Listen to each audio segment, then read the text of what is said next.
Welcome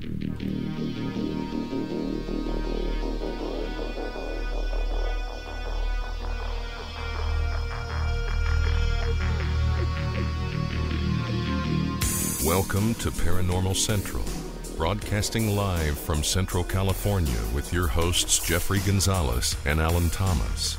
Broadcasting video worldwide at paranormalcentral.net and broadcasting audio on the Dark Matter Network at artbell.com. Are you ready to witness something that you cannot explain? I'm looking for you. You're looking for me.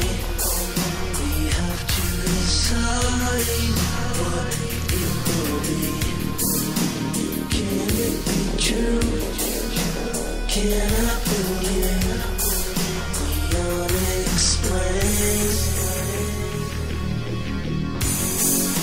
Look into the sky. You realize you're not alone. Open your eyes. You can find the trails that control.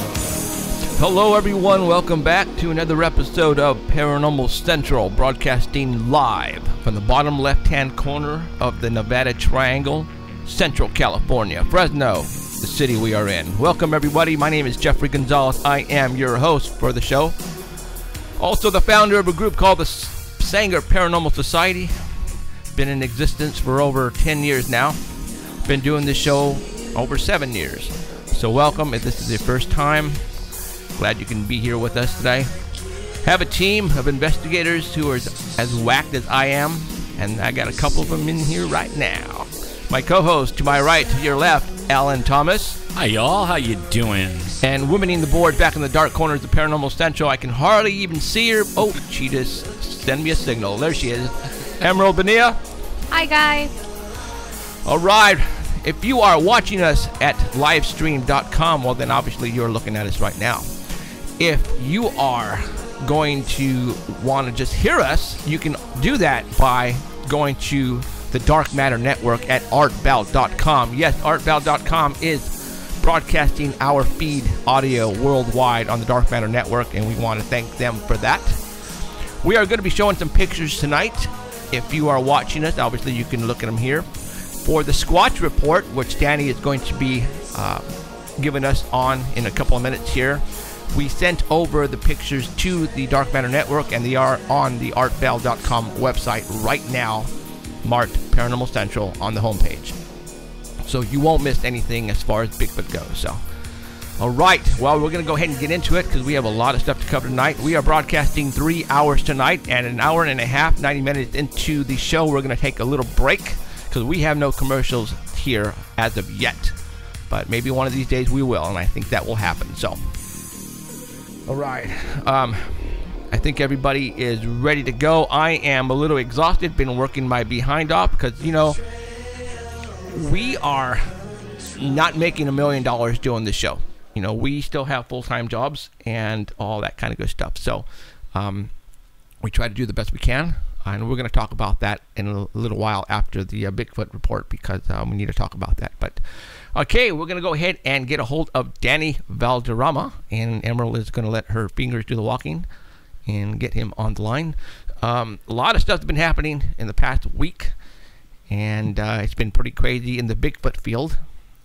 As you probably realized, if you haven't yet, we actually posted some new videos. Alan did. We have a lot of stuff that we haven't even shown you guys yet, and we got some good response and some bad response on that, and we'll get into it. So, Danny, are you there? I'm in my mom's basement. She locked you in the basement again, dude? She didn't buy me a heater for Christmas. Boy, your mom... You don't work 12 hours a day. You sit in the van for like 10. Shut up.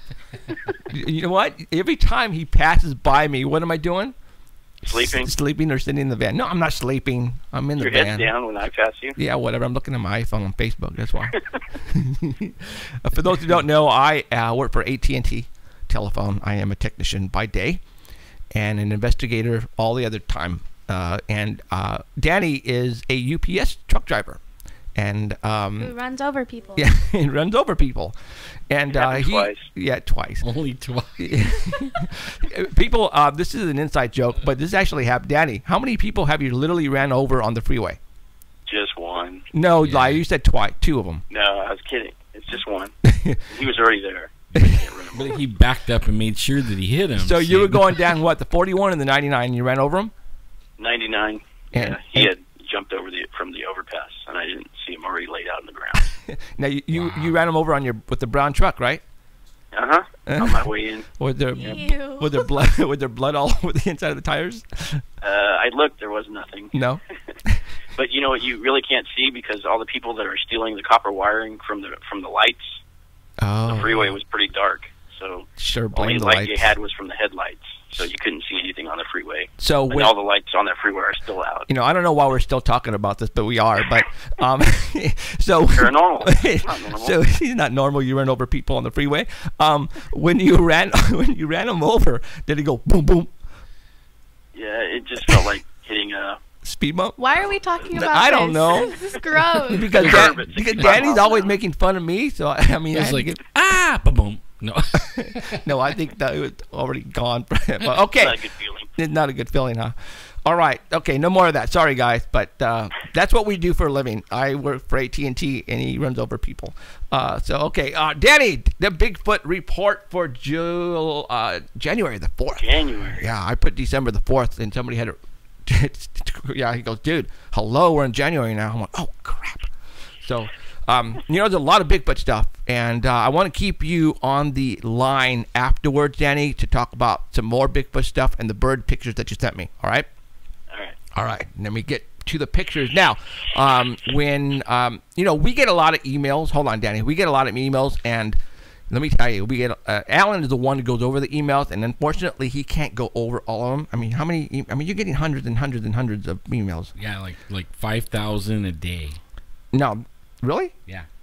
Lately, I mean, it went from 1,000, Now, 1,200. what is the to, what like- because you can see the now this is the honest to God truth, guys. This is actually happening to us right now, and I cannot comprehend this. But in 2 days, how many views of YouTube are we getting? Like on, what was that I posted? It was 4,000 from the first to the second. Okay. On the first and the second, So 24 hours. So, it was so 4,000. Yeah. I don't want to say people per se, but 4,000 views And then- on YouTube. and it wasn't locked in. It probably is locked in now. I haven't looked. I haven't had time.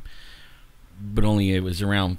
It was surpassing 5,000 yesterday. Damn. Yeah, but I mean, and every time that there's a view, they send me an email.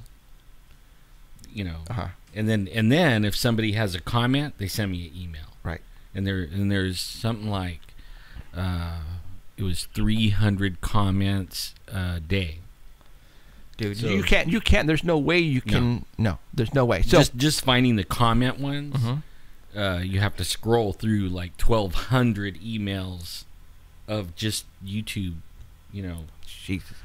So what we're trying to say, people, is if you are sending emails that way, or no, if you're commenting on videos on YouTube and expecting him to respond or look at them, there's no way. The best thing for you to do, if it's a real serious question or comment, or you want to suggest, suggest something like something. a viewer, or, Right. I mean a guest or something. right? There is a form on our website at paranormalcentral.net, and you can fill that out. It's real easy, and it will get to us ASAP. And that would probably be the best way. So, Yeah. okay, all right, Danny. So, and also a comment was made that when we split the screen on the video, they would rather have just the whole picture up there and not half of and half. So we're not gonna do the half and half anymore, so that way you can see the whole picture and get the clarity and the detail that you are missing. So what I'm going to do then is I am going to go to the screen, and I'm going to go to picture number 1, and we are there. And I think it's cool. I want to thank everyone Yes. for tuning in and creating all those millions of emails. I love it. I won't get to them, but only, man, I love seeing it. Right. Okay, Danny, picture number 1 is up, bud. Go for it. All right, this is from January 3rd. January 3rd. And it's from the Bigfoot evidence page.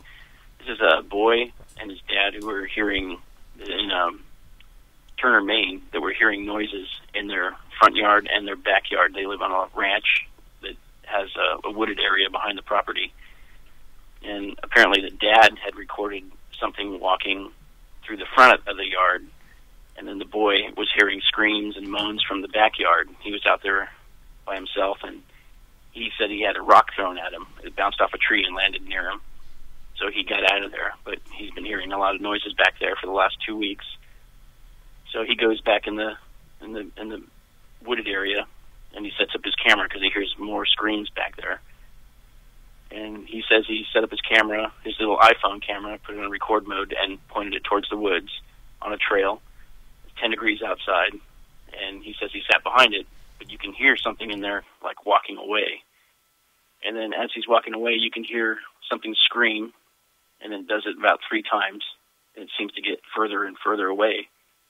And then at the 2-minute mark on the video, you can see something down the path there cross in front of the road, and you get a pretty good shot of it. And this was investigated by Bill Brock, and he's from Monsters Underground. He went out there to Maine because he says that there's some kind of hotbed of activity in this area. So he goes out there and he investigates it. And the boy and his dad are both interviewed, and the boy takes him out to where everything was interviewed. I mean, where he recorded everything. Showed him where he set his iPhone and all that stuff, and Bill Brock had somebody else walk through there, and they got within 10 feet of where the actual crossing was. So what are we seeing here in the first picture? Is that the Bigfoot, or is that one of Brock? That's not a recreation. That's from the actual video. That's still from the video. And I put the video up on the Paranormal Central page, so you can go ahead and take a look at the whole video. It's about 2.5 minutes long. Okay, for all those who are on Facebook, and if you're not haven't liked the Paranormal Central page, I suggest you do so, because you will you're not going to get this stuff from anywhere else, and we're giving it to you here. And if you haven't liked it, then I suggest you go to that way. You can go and watch all these videos that Danny posts on the page. So go for it. All right. Yeah, and he Bill Brock finds a track he says is 15 inches long, and he says that the creature in the video is about 7 to 8 feet tall. But he doesn't say how he estimates how big that thing is. And then when he shows like a side-by-side comparison of somebody else walking through there, and they look pretty much the same height, maybe 5 or 6 feet tall. And it looks like somebody wearing a jacket and gloves and wearing floppy type feet. I mean, because you can see the feet like flopping around, like he's either wearing fake feet, right, or some type of snowshoe or something. But it's obviously bigger than the person. Actual foot. It doesn't have any a deep knee bend. The arms aren't long, and the stride isn't very long either. So all the stuff that you're looking for, I don't see in it. Okay, and the arms, usually Bigfoot arms are long, right? They're not long here, are they? He doesn't show a track line too, and you're looking for that straight track line. Okay. He shows tracks on the video, but there's nothing consistent where there's an actual track line, and he doesn't measure the stride. Did he? Or anything. Okay. Go for it. So I don't know how he got the 8-foot measurement. Oh, I see. So he didn't go. The footprint and the stride will get you the actual measurement of the creature or whatever it is. Right. So what you're saying then is he didn't do a really good job investigating this. He's grabbing these numbers out of the air. I mean, he might be just from the video. I don't know if he's just estimating or what. But the footprints in the snow too, depending on how long they've been there, right? They'll melt and they'll get bigger. So I don't know if he took that into consideration either. He doesn't say that in the video, but he does interview the dad and the kid at the house, and you can hear he doesn't ask the kid if he perpetrated a hoax, or the kid actually says, I don't know what it is. It could be somebody just walking out there. And he said it could be a Bigfoot. We don't know for sure. And from everything that you see in the video, you can listen to the sounds, turn up the volume. You can hear something walking away, like the kid walking away. And nothing shows up on screen for 2 minutes. You can hear something scream or yell or moan or whatever. and you can hear dogs barking, and you can hear the scream 3 times, and it's getting further away from the camera. And then at the 2-minute mark, something walks in front of the camera. But that's plenty of time for the kid to set up the camera and then walk around in a big circle and walk in front of the camera. So Right. So whether okay. if it was him or not, it's not a Bigfoot. Right. It sure Okay. doesn't look like. Doesn't look one. Or if it's somebody hoaxing them or something. Right. As soon as I seen it, I knew it wasn't. I mean, the arms are too little or short. Right away, the arms are a giveaway. So is the head. Right. Now, well, we'll talk about this in a little bit. So, okay, cool. All right. So, all right, go to number 2. And, I remember this one. Oh, now this one's cool. I This got one was, excited. This is from the Arizona Department of Transportation, and this was put on their actual Facebook page. On January 1st, they reported that they may have captured a group. Their actual wording was, "We might have spotted a family of Sasquatches on State Route 260 near Heber, Arizona this afternoon." What do you think? Now, this is Question mark. this is coming from the Arizona Department of Transportation, right? Yes. Okay. And this is their official Facebook page. And it could be like the first time that a government agency has actually mentioned the word Bigfoot existing. Yeah, out in the open like that, you know. Yeah. Yeah. Wow. Okay. You know what's So cool about this was a screen capture, and it's 3:45 p.m. on January 1st, Heber, Arizona, State Route 260 is the westbound lanes, and you can see the snow, and it's a heavily wooded area. And what this picture does, it's a camera. It's not a motion camera. What it does, it takes a picture every 3 to 5 minutes, and it updates on this. You can go to their traffic cam. It's like az511.com, and you can see all their traffic cams. Oh, so it's like a they live, update every 3 to 5 minutes. kind of like a live shot thing. Now, let's talk about that. If, the person who who got this photograph, you got to think that they're familiar with this area, for one thing. You know what I'm saying? I mean, if they're familiar with these cameras, they know that location all the time. These things were probably never there before for him to, or for that person to say that, right? I mean, Or why? they look different to him because of the snow in the area. Because the snow didn't completely cover everything. Right. It covered half of everything.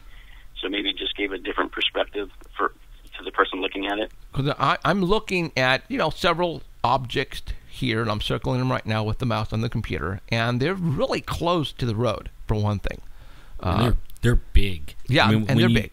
When you look at the car, Now- or the lane, and then you look at the size of that, width of that one, it's like, man. Now, when they posted the one on the left-hand side as well, and I was wondering why. Well, there's another they're saying Bigfoot, but there's one over here in the far left hand. Do you see it right here? I think that's just a screen. They have like 2 cameras per Right. screen. Oh, I see what you're saying. There you So go. they just So that was snapshot. just on Okay, there. because That's the there's downside. some on the left side that I was. Oh, I see. Okay. Well, I think it's Well- a directional thing. One shows one direction, and the other one is Yeah. the other direction. But the That's what it roads is. are bigger, so And okay. then the next picture I sent to you has the westbound lane. Okay, so let me put that up there real quick. Yeah, and okay, so I'll go ahead and zoom in on that. There's for a person. everyone. There's a person named Steve Alcorn who did a YouTube analysis of this, and what he did was he first went to the camera that the Arizona Department of Transportation is claiming filmed these things. Oh, okay. And he took a look at what the camera looks like today, and he posted a link to that on his Facebook page, and again I posted that on the Paranormal Central page too. And underneath the YouTube site, there's a little link that you can press on to actually see what it looks like right now. And what does it look like right now? And right now, it's free of snow. I mean, the snow is pretty much melting, Okay. but those same objects are still there. What are they? Man. Everything is still there. It could be signs, old signs, or tree stumps, or something, or bushes, or something. You put me through all that for this, Danny. Everything is still there. So they're not big. Even the one with the 2 legs. You know in what? the I middle, know. I was looking at that too. that looks like Right. some I I couldn't see buddy. that one. That one, you can see 2 legs on it.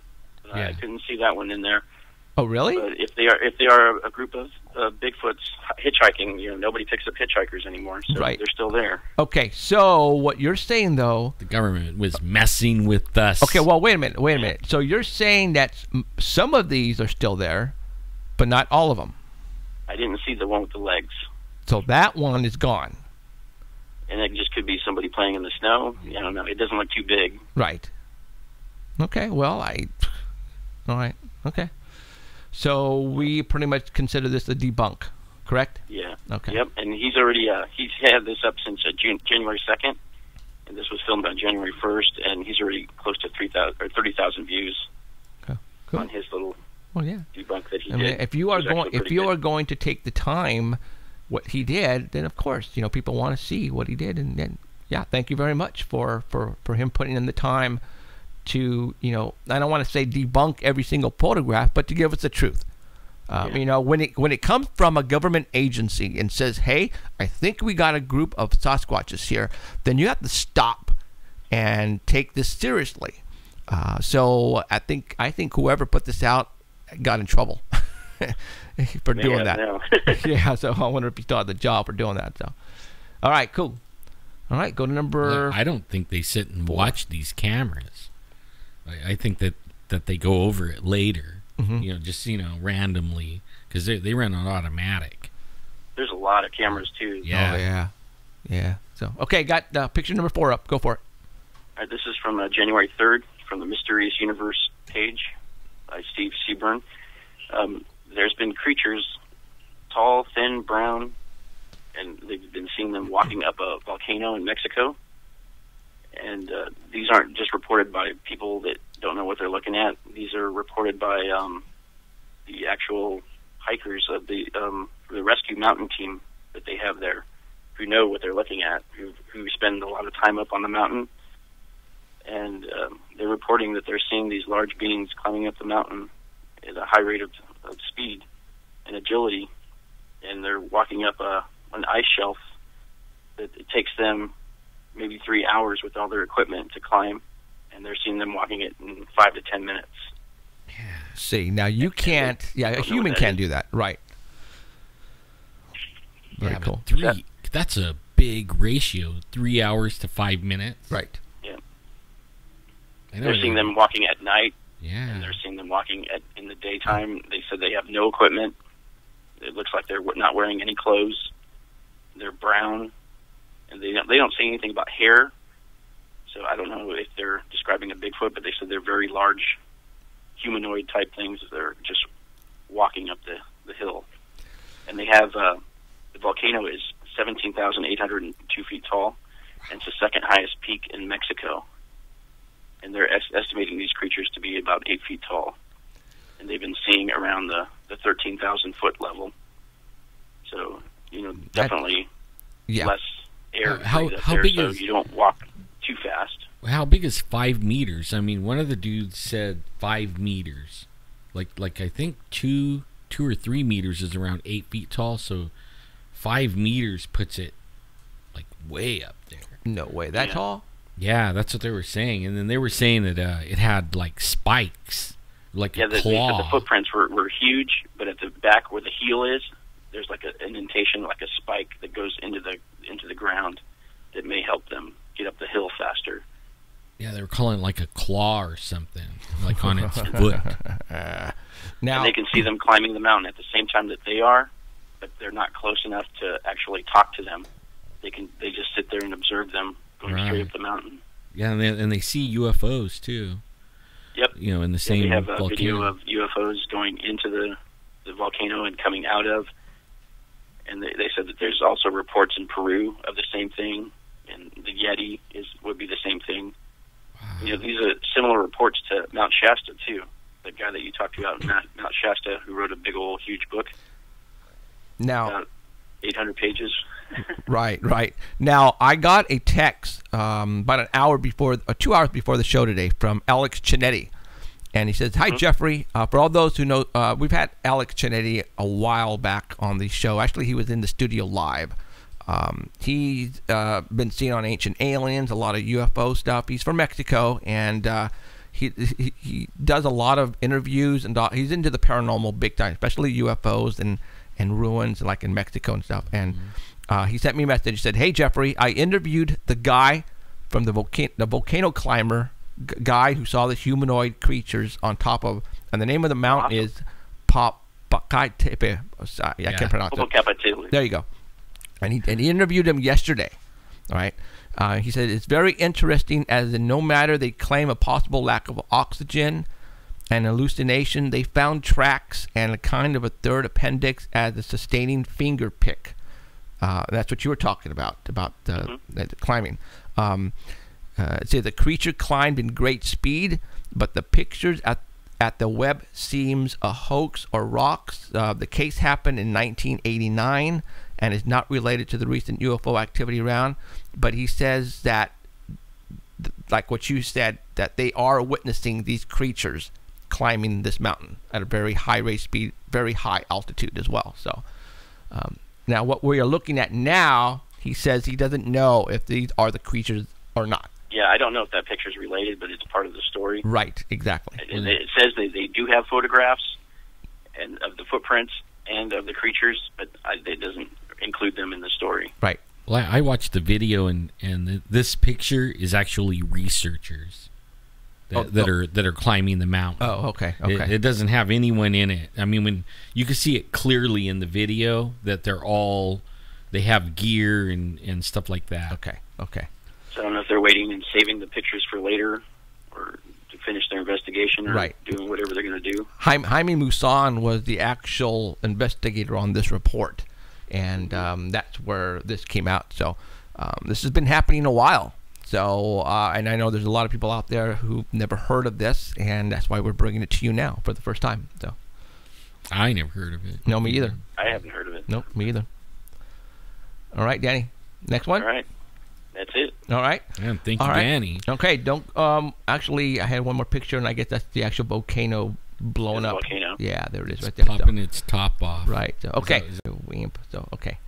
All right. So let's continue on with monsters. Since we're on Bigfoot, I'm going to keep Danny on the air because there's a couple more things that I want to talk about that I've written on here. Let's continue on. Let's talk about the bird picture you sent me, Danny. Yeah, that was pretty cool. Yeah, you know what? I want to consider you the monster reporter from now on. Not just just Bigfoot. Okay. So like these bird pictures, go ahead and add them to your report as well.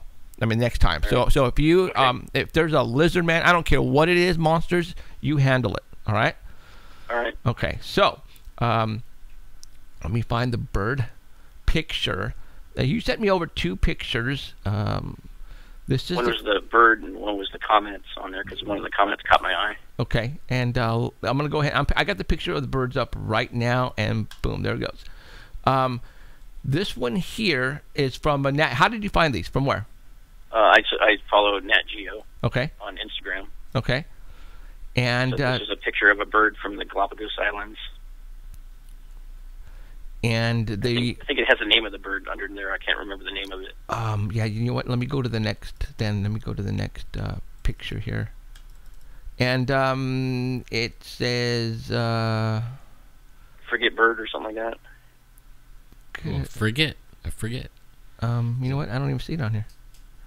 So the comments at the very top of the comments. Very top. Okay. Photo frigate. Yeah, there you go. What caught my eye on that frigate one bird, was that it had the same shape as a pterodactyl. Yep, exactly. And those are the type of birds that people are witnessing here in Fresno, California, not mentioning just here, but other locations as well. And that's the reason why it caught Danny's eye, because could this be maybe what people are witnessing here in the States? And I don't know if those birds are here or just cold climate birds or what. I don't know if they're in this area, but now it sure looks like a. Now if you look at this, if somebody were to look at this, here in the valley, could they accidentally say, you know what, that looked like a pterodactyl? I'm sure a lot of these people who watch movies and stuff know what a pterodactyl looks like. The head on this doesn't look like a pterodactyl at all. At all. I see possibly the leather, and I can't tell, because of the darkness of the bird, but it could be leather skin. I don't know. But like you said, and the reason why it caught your attention is because they have been mistaken for pterodactyls. But see, I just don't see the pterodactyl at all. And they're little. Well, I mean, a pterodactyl's supposed to be huge. Yeah, And 10, that's 30 not- feet. Well, and again, It's an albatross size. yeah. So I don't know what the size is on this, but cool. And I'm glad you brought this to our attention because there's a bird that people are witnessing, which are these, that they're saying it sort of kind of looks like a pterodactyl, which I don't see. But then again, I don't know if it's night or day. So okay, cool. All right, I just wanted to bring that to everybody's attention, what you found, and that was cool. Also, let's continue on with more monsters. Let's talk about the more Bigfoot stuff. Was it yesterday or the day before? A fisherman in a river or a swampy area got a picture of this Bigfoot in a swamp or a lake? Taking a bath. Taking a in bath. Florida. Yeah. I got the picture up. I'm putting it up on the screen right now. That looks just too hokey for me. Yeah. This actually got sent to Lee Spiegel at the Huffington Post. He's the one who broke it. I'm pretty sure. I'm thinking that's right. Is that right? I think it came from. I think so. I think it was, from the Huffington yeah. Post. Yeah, he broke it. The fisherman is swearing up and down that this is real. He says that he was by himself, I think, and he was. I'm not sure exactly where, but if the story is on the Huffington Post, weird, science, and look for this one. But I guess this thing was walking across the swamp, and this is what he saw, and he was able to take a picture of it, and then he turned around and started paddling out of there quick. What to say The about only problem this? with that for me Uh-huh. is if you look at the face, the hair goes in a straight line around the face. Yeah. Like it's synthetic hairs Right. popped in there. Right. And also, he said that this thing jumped in the water and was taking a bath. The water's not moving. It's pretty True. straight underneath it. True. I mean, yeah, you're right. It does look pretty hoaxy to me. But I'm thinking, whoever did this for a hoax spent a lot of time on it. Getting it to be submerged, and just a lot of time and effort. Somebody went was into saying this. online that it looked like a Photoshop job because of the rough edges on the corners of the picture and all that stuff. Like they popped it in there and then added trees in front of it. So Okay. I Well, don't even know if it was actually there. now, and you're right. It does look very hoaxy and very, fake. And I've never heard of a Bigfoot with a stripe down the middle of it. Yeah. Why Only a would gremlin. Lee Spiegel of the Huffington Post actually put this on it? If he knew it was a fake, why would he do that? I mean, I hate when people do that. It's a fake, but you know what? You're gonna put it out there anyway. Because it looks funny and stupid. And by doing this, and I think you made the comment, Danny, that it makes us people who are investigating these monsters in real life look bad. It knocks us back a little bit because people are going to look at this and going to say, "Come on, really?" And then Yeah, a lot of people, if they're saying they had a sighting and then all of a sudden there's a YouTube video with it, they may be doing it just for the YouTube likes, right, hits to get money. right, exactly. Well, they just said in chat, and it makes big sense to me. It has a white stripe because it's a skunk ape.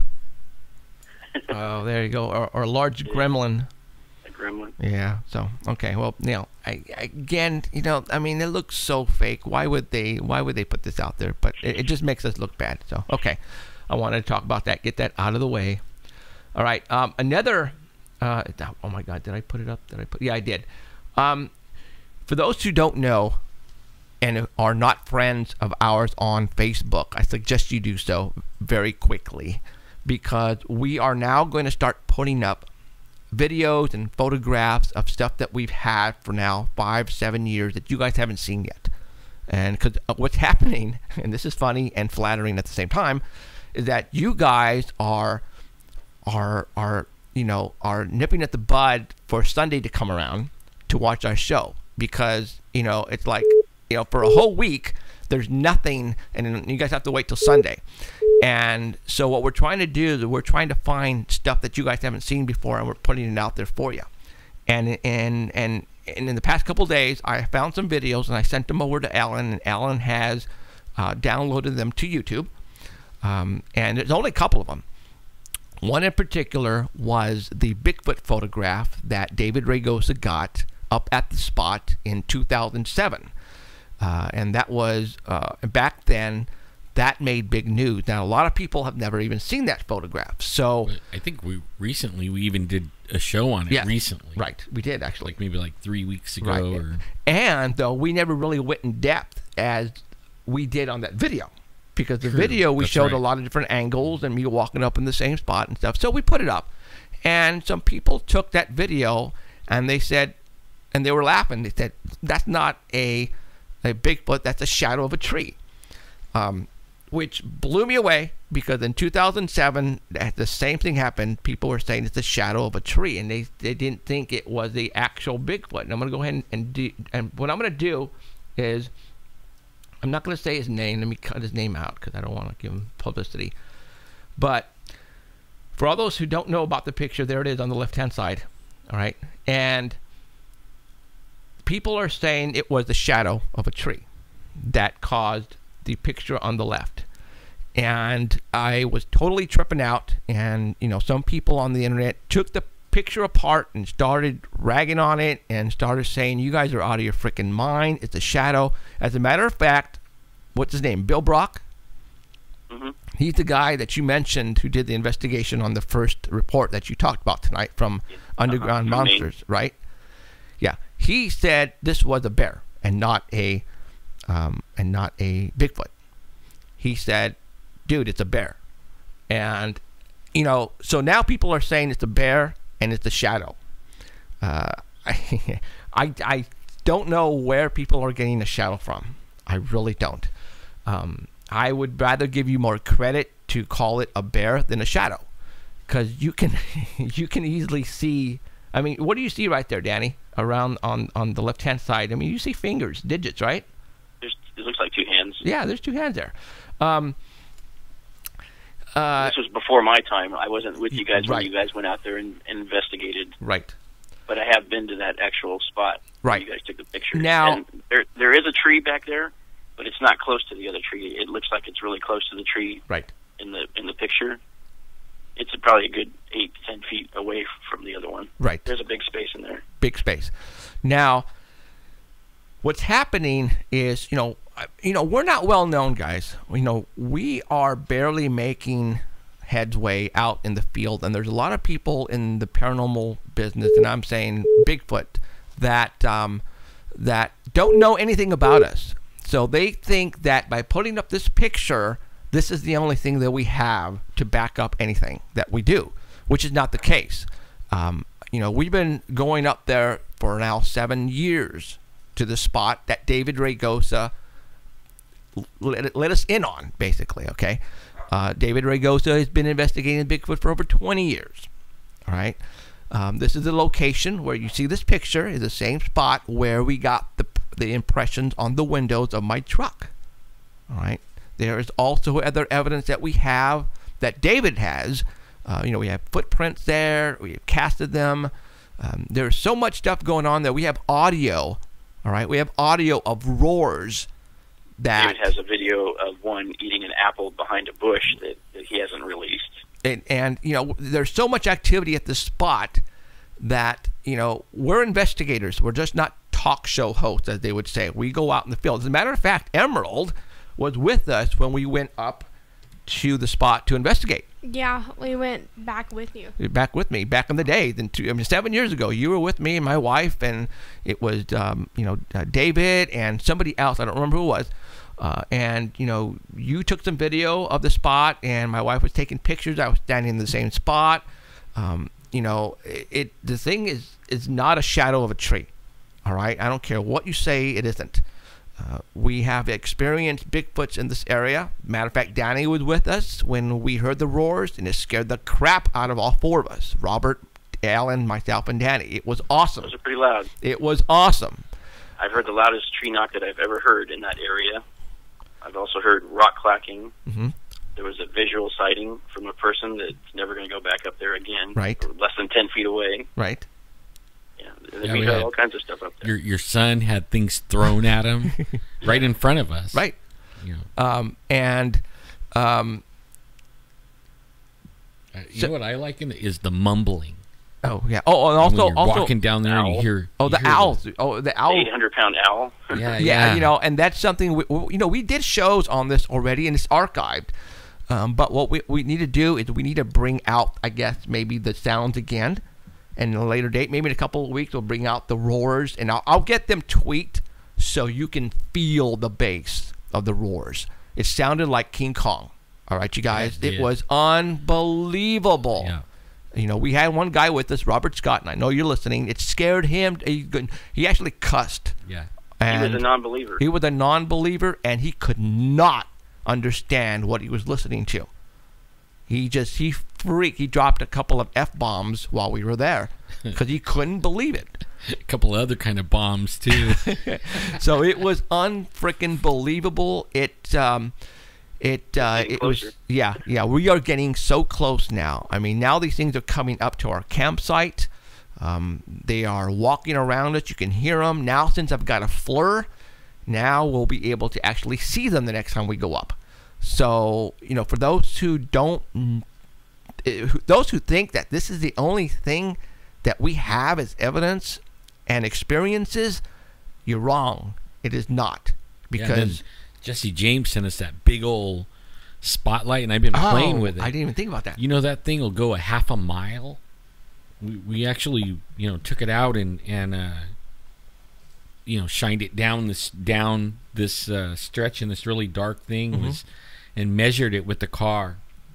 Half a mile. Man, so Yeah. you know, you're gonna blind a Bigfoot with that. And they hate that. So hopefully we can blind them, and you know, where Get they the go video. like that and get a video. Oh yeah. my God, I can't wait for that. 'Cause So- that, you know, and the ones that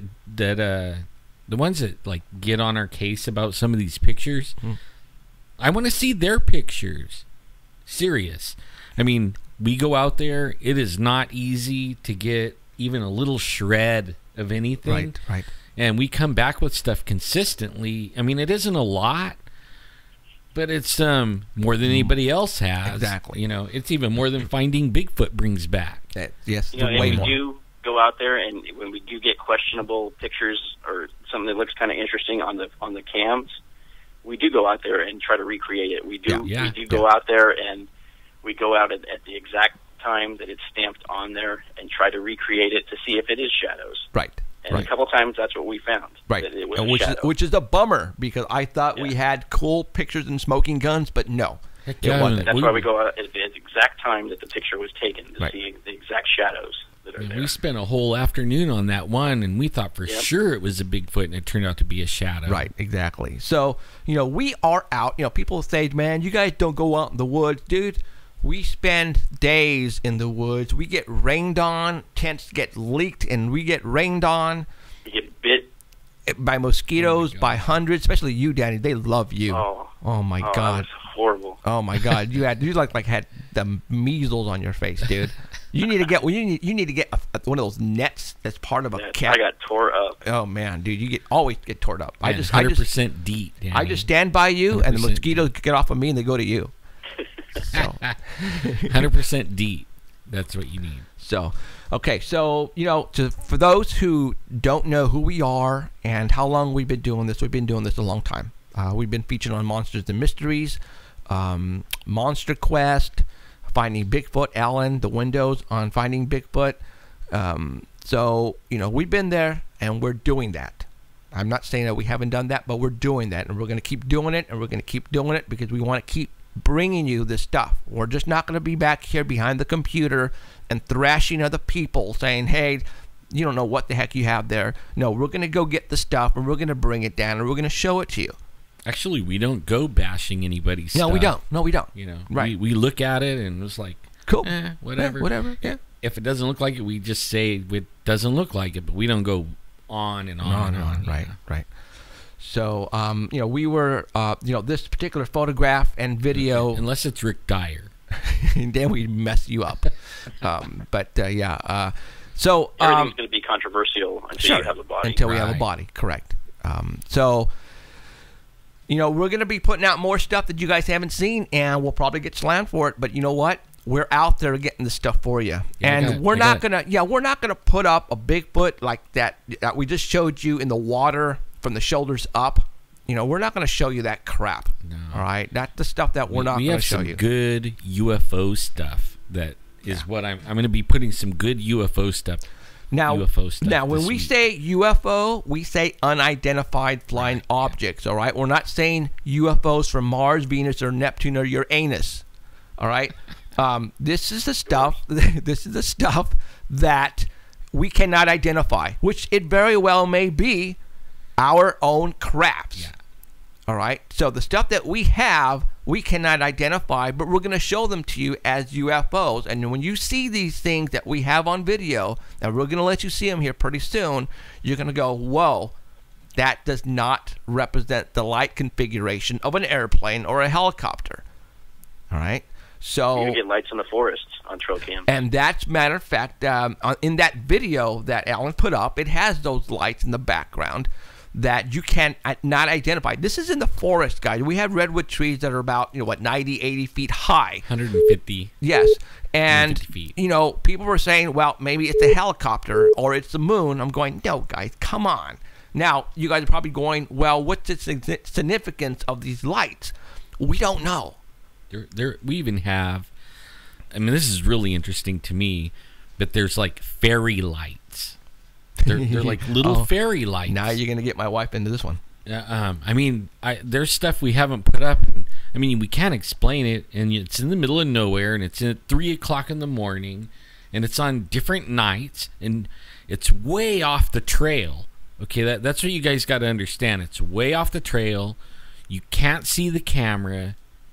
I mean, we get people walking by the cameras, and we get them captured too, walking their dogs and stuff like that, and they go off trail, and they don't never see the camera. Right. So at 2 in the morning, who went all the Right. way out there and is trying to who would try that? Right. Who is going to be looking at the camera at 2 o'clock in the morning, and people are saying it's the headlamp. Well, you can see the light that's beaming down onto the camera. It's like it has an aura to it. It just Yeah, but you like in one place, it's lighting up the forest floor, and you would be able to see the guy's shoes if it's somebody, right? I mean, it's like beaming straight down. Right. And if he was standing there, you would see his boots. Same guy. Same guy? From Austin? No. Oh, so yeah, I don't know who it is. So Somebody has an opinion. yeah, well, not right now. Yeah. So, but there you go. But again, we are going to keep bringing you some new stuff. And again, if you are not a subscriber on YouTube, I suggest you do so right now. Go to Paranormal Central at YouTube, subscribe, or if not, go like the page on Facebook at Paranormal Central. Or if you want to become friends with Alan and myself or Danny, you can. Danny Valdrama and Jeffrey Gonzalez, and Alan Thomas doesn't have his name on there. It's Sasquatchin for Alan Thomas, okay? And all my stuff's public anyways. I just put it public. I mean, you don't even have to be my friend. You could just follow me. Yeah, and and look the at same here. everything, And the same here. I have my stuff is all public as well. Yeah. So I don't, you don't have to be my friend to follow us. But I like to know who you are. And anyway, there you go. So all right, Danny, thank you very much, sir. Thank you, Danny. Again, All right. you are now the monster reporter. I am a monster. You are the monster reporter. Chief investigator, and can't wait to get out there with you. Yeah. So right. again, you are the Bigfoot. It's the actual Bigfoot Squatch report for Paranormal Central, but throw in some other monster stuff in there as well. All right. All right. You All got right. over 90 people in the chat room today. All right. That's awesome. Right. And that's just in the chat itself. So that's awesome. Yeah. So Yeah. right on. Okay, Danny Right. Valdrama, thank you very much, and don't run over any more people, please. Trying not to. All right, dude. See ya. All right. We'll see you. Bye. Bye. If you do, make it count. No. 5 points. All right. That was Danny Valdrama doing our Squatch report for January the 4th of 2015. I hope everybody had a good year. Good New Year's, I should say. So there you go. Okay. Other stuff that we're going to talk about at about 7:30, we're going to take a break. No, I'm sorry, 6:30, we're going to take a break, and for about 8-7 minutes, and then right afterwards, we're going to have Heidi Hollis on, and we're going to talk ghost and other paranormal stuff that she'd like to talk about. So, all right, we are going to just move right along, and I have a couple of things I want to talk about. You know, we are a paranormal show, obviously, and we also talk conspiracy theories as well. The Asia Air disaster, 168 people that, you know, went down in the Asia Air recently. They said they found the wreckage and floating on the top of the water, and they're starting to bring in bodies. They showed a video of the actual there was a camera inside of a rescue helicopter, and they were lowering somebody in, and they were zeroing in on a body on the top of the water. And this was on the Drudge Report. Now you have to remember, I watch everything. I listen to everything because I want to get everybody's views on certain subjects.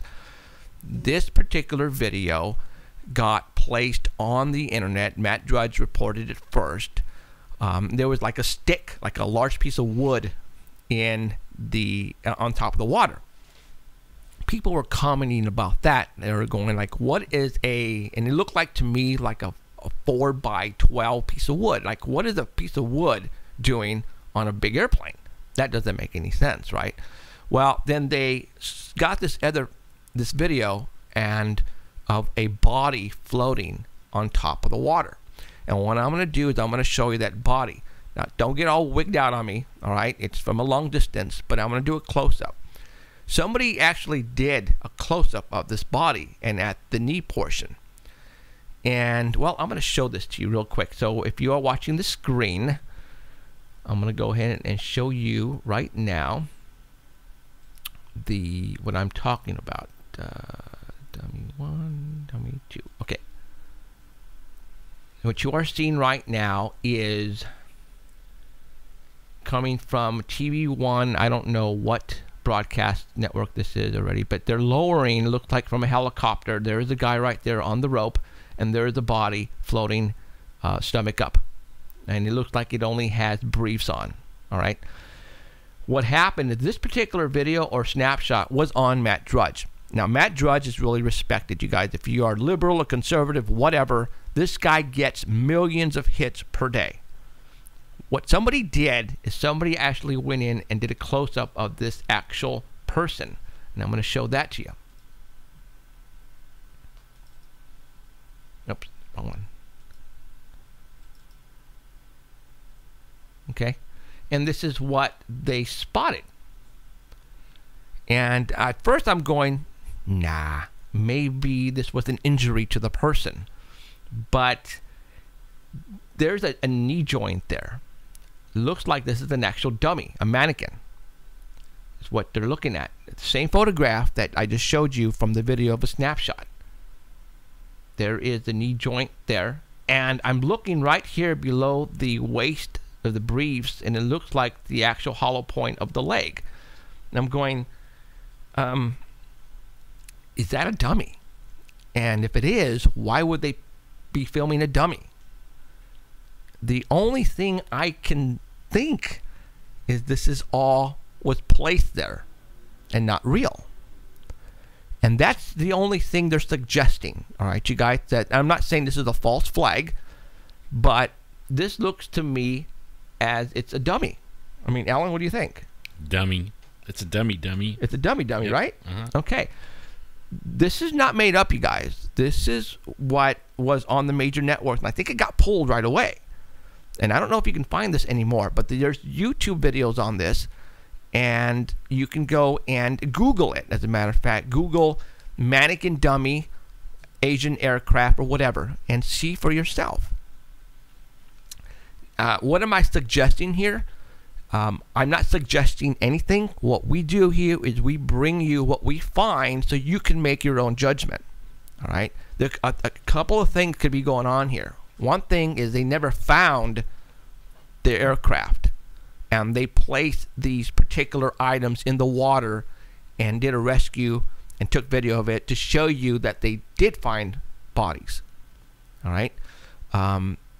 So far, you know, in chat they're saying it might have been a drill, like from a whole nother different event, and then just put that up. Put that up. There you go. Yeah. I'd never even thought about that, you guys. That's very smart thinking. Like a military rescue drill, or like right. Who knows? Emergency drill, right? Or Right. Practice. So they use this and put it in its place and say, look at the recovering bodies from the Asia Air. So I don't know at this point, but this all has to do with the Asia Air disaster. Oh, and somebody says it wasn't a drill because it was filmed live. There you go. And that's what I thought so too, Interesting. because, you know, this breaking news, this video was live video, I think, at the time. Okay. So what do you guys think? I mean, why? Fake us out. They're trying to make us look like dummies. So, you know? all right, so let's think about this. This is the third aircraft that has gone missing. In the same area. In the same area. Now, 2 aircrafts, okay. But a third one, if they would not, or if they could not find the third aircraft, this I can tell you right now, people would be up at arms saying, wait a minute. Okay. Now, we talked about this last week, and Emerald and I were looking at each other, and we brought up the Amelia Earhart. Okay. You know, back then, in Amelia's time, the radar, if there was radar, it was very poor at best. And no transponders. Yeah, no transponders. So if something like that goes missing, forget it. It's gone forever. Something like this, a large 747, 737, 757, 77, whatever, they're going to have backups for backups for backups. So if it goes down, you're going to be able to find it. Yeah, they got transponders. They got everybody's cell phones. Yes. That they can ping. I mean, there's no way you can find one. So this third one, these should not be lost. Right. So the third one that went into the water, so they say, you know, at this point in time, they say, you know what, we have to put something out there. I'm thinking that I don't think they found the body. I mean, they found the airplane. I don't know, but this doesn't help. What we're showing you right now does not help the cause. I mean, this pretty much saying that they're lying to us, the media. Now, I'm not saying the media is doing it, but the media control the people who are controlling the media. They're doing this because they're wanting to keep something secret. Now, remember a couple of weeks ago when we mentioned this for the first time? I think it was right around Christmas time, that when the guest itinerary, the people's list of who was on board comes out, people are going to get that, and they're going to do their own research and investigating on what important people were on that flight. There was one important person that was on that flight, and I posted it on my wall. I don't have the name. I forgot the name. Sorry. But there was a $8 billion contract for airplanes. This guy was involved in bribery, blah, blah, blah, blah. He was on the plane that went missing. Also, too, from what I understand, right around when this airplane went down, Obama was playing golf with the Malaysian president. Dun, dun, dun. Dun, dun, dun, dun. All right, go Google that. Obama was playing golf with the Malaysian president in Hawaii. I don't know if it was Hawaii. I think it was in Hawaii because you know, right now he is in Hawaii on vacation. So go Google that. All right, you guys? I'm not pulling your leg. Go Google that.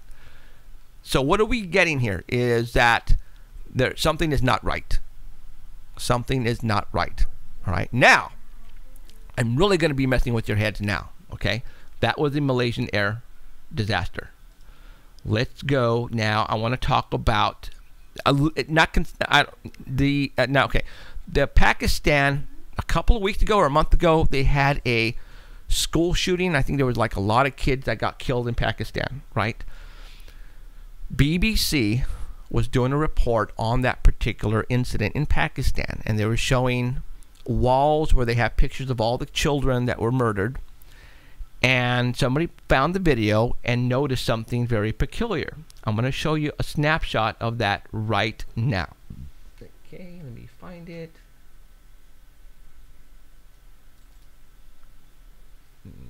that one. That one. First, what I'm going to do is I'm going to show you. This is an actual video on the internet right now, BBC. Okay. If you notice right here, there is a child's photograph. All right. Now, what I'm going to do is I am going to go up here. This is the child. This is a child that was murdered at the Sandy Hook shooting in the United States of America. All right. His name is Posner. I forgot his first name. Excuse me for that. Let me see if I can find his name right here. I'm pretty sure somebody will tell me. And his name is Noah Posner. There he is. All right. So, this child, 6 years old, was one of the deceased at the Sandy Hook shootings. But you see his picture being shown in Pakistan all over the place as being one of the childs killed at the Pakistan school shootings. What am I saying here? I don't know. Why would they put a child like this? I don't know. All right. Now, am I saying that the Pakistan shooting was a false flag and it never happened? I don't know. But they're using a photograph from the United States and placing it on their dead children's list as Noah Posner, at age 6. I have a feeling that soon that we're going to know what all this is. And we'll probably see a few more of these questionable videos with the big red letters and everything, and a few more events. But I have a feeling that what we're seeing is a battle behind the scenes that of like the good government, bad government, world stuff, and the powers that be that are controlling the media, the government, the most everything are this is how they're covering up what they're doing.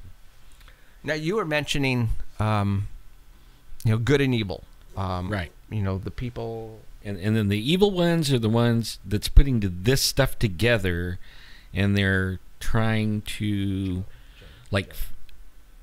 that what they're doing has to be reported, right? Because some people died, but only they're not telling the truth. But only I have a feeling that the tide is going to turn, and the truth is going to come out, and we're actually going to live in the day to see this actual turn to the good. Because I think the bad. I think everything's been hijacked. The media, the governments, everything, and we've been actually under a regime of these, maybe even what people are referring to as extraterrestrial, and we call it the Illuminati. But those guys are even being controlled and told, what the plans are and everything. And I one thing I notice, I do a lot of research, and I think sometimes reporters that, like people like us that go and dig for the truth and everything, and we find these little snippets, and we may get a name or something, right? Or an event with a name attached. And then I notice those people die. As soon as it's brought to light that person was one of the people that is on the good side, all of a sudden people die.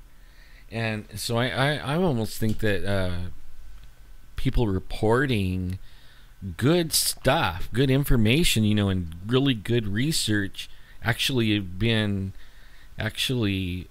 outing the good guys by trying to figure it all out. So, but I have a feeling we're gonna live to see this big change. Okay, that's the Gargo guy. Shoot. Okay. You want me to call him back or? Well, right now, call him right we- now. Call him we right now. promised Because you to do I know you want to hear this. So. We promised the gargoyle guy. Anyways, Yeah. Okay. didn't we? This is the guy who called last week. His name is Joe. I was freaking out because there's so many guys. There's so many people calling us. Oh my God! It's like we have so many, and we'll talk about. what Yeah, we're talking going to be about. talking about this. Yeah. So. All right, go for it. Joe. Hey. Hey. Thank you for calling. I completely spaced it out. I'm so glad you called back in. Appreciate that. Okay. Okay, so for all those who were not with us last week, Joe called me a couple of weeks ago and wanted to tell me his story for the first time of what he saw. And you freaked me out, dude, because I was working. man. I was working, and I was, for those who live in Fresno, I was on Van Ness Boulevard in the dark with a bunch of trees around me, and I was sitting in the van at 6:30 at night, and you were telling me the story, dude. So that was awesome. Okay, so I don't want to tell anybody what you saw. I want you to go ahead and from the very beginning explain to everybody how old you were, where you were, and I want everybody to experience what you experienced. So go for it, dude. Well, man, the first thing I'd like to say is if somebody told me this story, I would think, man, you're on drugs, you're crazy, you're terribly mistaken. You know, you was a distance away from whatever you saw, that you didn't know what you saw. But none of those apply, okay? And I was between 21 and 23. I can't give you an exact date, but we're all drinking a few beers. We had a 12-pack, and there was like 4 of us. Okay. And, that's about 3 beers apiece. We was probably halfway through the process. And we went down to this place.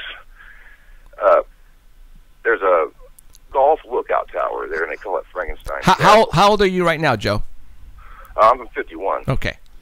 Born in November. I'll be 52 here in about 10 months. So, Okay. man, I tell you, I've carried this story with me for so long, you know, and I just hope it's still in my mind, sharp enough to, I can give you the absolute truth on this. I've told a few people the story, and they kind of give me that roll your eyes look, you know. Yeah. And I don't blame them. Yeah. You know, like I said, if somebody told me this, I wouldn't believe it, man. But I'm kind of getting nervous just talking to you about it. Go for it. Don't But, sweat it, I was dude. around 21, 23 years old. There's 4 of us. We're drinking a 12-pack of beers. We pulled in off the road at this place where we got to step over a wooden fence, being one of the split log fences, and we'd be on the golf course. And it was late in the summer because all the trees were in full bloom. And we're walking along on, I took my shoes off to feel the grass on the golf course. And we're all walking along, and I thought I'd seen something up in a tree. And the reason it caught my eye is, you take a rock and throw it through a tree, and it hits the leaves as it goes through. Right. I heard it scratching across the leaves and going through, but I glanced over. I was probably maximum, when I first seen this, about, I'd say like 20 yards, around 60 feet or so. Okay. And I kind of walked toward it to see what it was. And it had jumped from a limb onto the trunk of the tree. And I looked up there and I saw it. I was the first one to see it. And I said, guys, what is that? And I think somebody said, it's an owl. And I could see why he thought that, because it had ears on the side of its head that kind of came up above its head. And I was thinking, yeah, it's an owl, because I've seen the horned owls. They have like the horns because of the ears. And I'm checking it out. We're all standing there looking at it. And I thought, man, I'm going to throw something at this guy, a rock or a stick or something. Well, we're on a golf course, so, you're not going to find a lot of stuff laying around like that, no trash or nothing. And I'm looking around for it. And I look back up in the tree. I don't know if I picked something up or not. I can't remember exactly. But when I looked back at it, it turned its head and looked at me. Now, at first, when we was checking this thing out, it was holding real still, like, you don't see me, do you? And, you ever been in the woods, and if something holds real still, it's hard to see it. Yeah. Right. I think that's what this thing was trying to do. and it didn't I don't think it realized we saw it until it seen me reaching for something to throw at it. And I don't know why I was going to throw something at it. It just seemed like the thing to do to get it to move, you know? Right. But when I looked at it, you know, after I finished looking for something to throw at it, I can't tell you if I picked it up or not, but it looked at me and it gave me an evil look. At first, it looked kind of like a koala bear, maybe. Not very, you know, mean, or it wasn't real scary looking at first. But when I looked back at it the second time there, it gave me a look like, you know, it was evil. Like maybe, buddy, you better not throw that at me. Now, And it looked at me, and I turned around and looked at those other guys like, did you see that? And they're all running. You know, we're three grown men. We were all pretty big guys. right. You know? Now, describe the thing you're talking about in, it had in ears, detail. In detail. like a human ears on it. But the ears were kind of pointy, and they just set up above its head a little bit, I guess, because, like I said, it had that horned owl look, you know. And it had a head looked kind of human, except for it was, I believe it was gray or brown fur on it, and it had big eyes, like a maybe a koala bear looking thing, you know. And it had arms and legs because it was hanging on with its legs and its arms to the tree. And it had wings on its back. It had, like it was tucked into its back, and you could see the wings were made of skin, some kind of skin or leather, and it would basically look like you know, the only thing I've seen since is one of the things that are on that building, gargoyles. It looked like a gargoyle. Whoa. You know? Right. Like I said, it didn't look that mean at first until I was getting ready to throw something at it. And man, it gave me a look like you better not. And I turned around, those guys were running. Well, I passed them on the way to the car. You know, it was kind of that, like I was telling you, you know, it's like stay with the herd mentality. Right. When they started running, it was just instinct. I had to catch them for some reason. Yeah, you've seen something I ain't seen, you know? Right. But, you know, I've told people about this, you know, a few people about it. You know, saying something you want to go around blabbing, because they're not going to believe you. Right. You know, if somebody told me this, I wouldn't believe it. But I would like to know how many people out there has been told a story like this, Or have seen Or something maybe like seen this. something like this. Right. And that's what we talk about here. You know, and I've said this before, and I'm going to say it again, Joe. Monsters are not supposed to be real. But Well, this one was. But exactly what you saw was a freaking monster, dude. Yeah, you know, at first it didn't look very intimidating. Until after I looked for something to throw at it, and it gave me that look, you know. And Wow. it wasn't very tall. It was only like 3.5, 4 foot tall. Small. And it was a grayish brown, somewhere in between there or something, you know. And it had fur on it, but it didn't have no fur on its wings, though. Its wings were all skin. Wow. And it had some pretty good-looking claws on it. I'd say they were about 1 inch or 2 claws. For something that big, those are pretty long claws. Right. But, you know, I was thinking, man, does this thing really exist and it only comes out at dark, or... Or how many are there out there right now in trees and we don't even know they're there? Yeah, because they don't move till after dark. Right. And, you know, if this thing hadn't went through a branch with some leaves on it, I would have never saw it. It really blended in well, that tree, man. It really blended in well. It was part of the trunk, you know? Mm-hmm. And I get scared just thinking about it, because, you know, I haven't done a lot of camping since then. Yeah. I tell you, here's another story for you. Check this one out. My cousin, he's dead now, God rest his soul. He lives here in Dayton, and the school was vacant, owned by the city.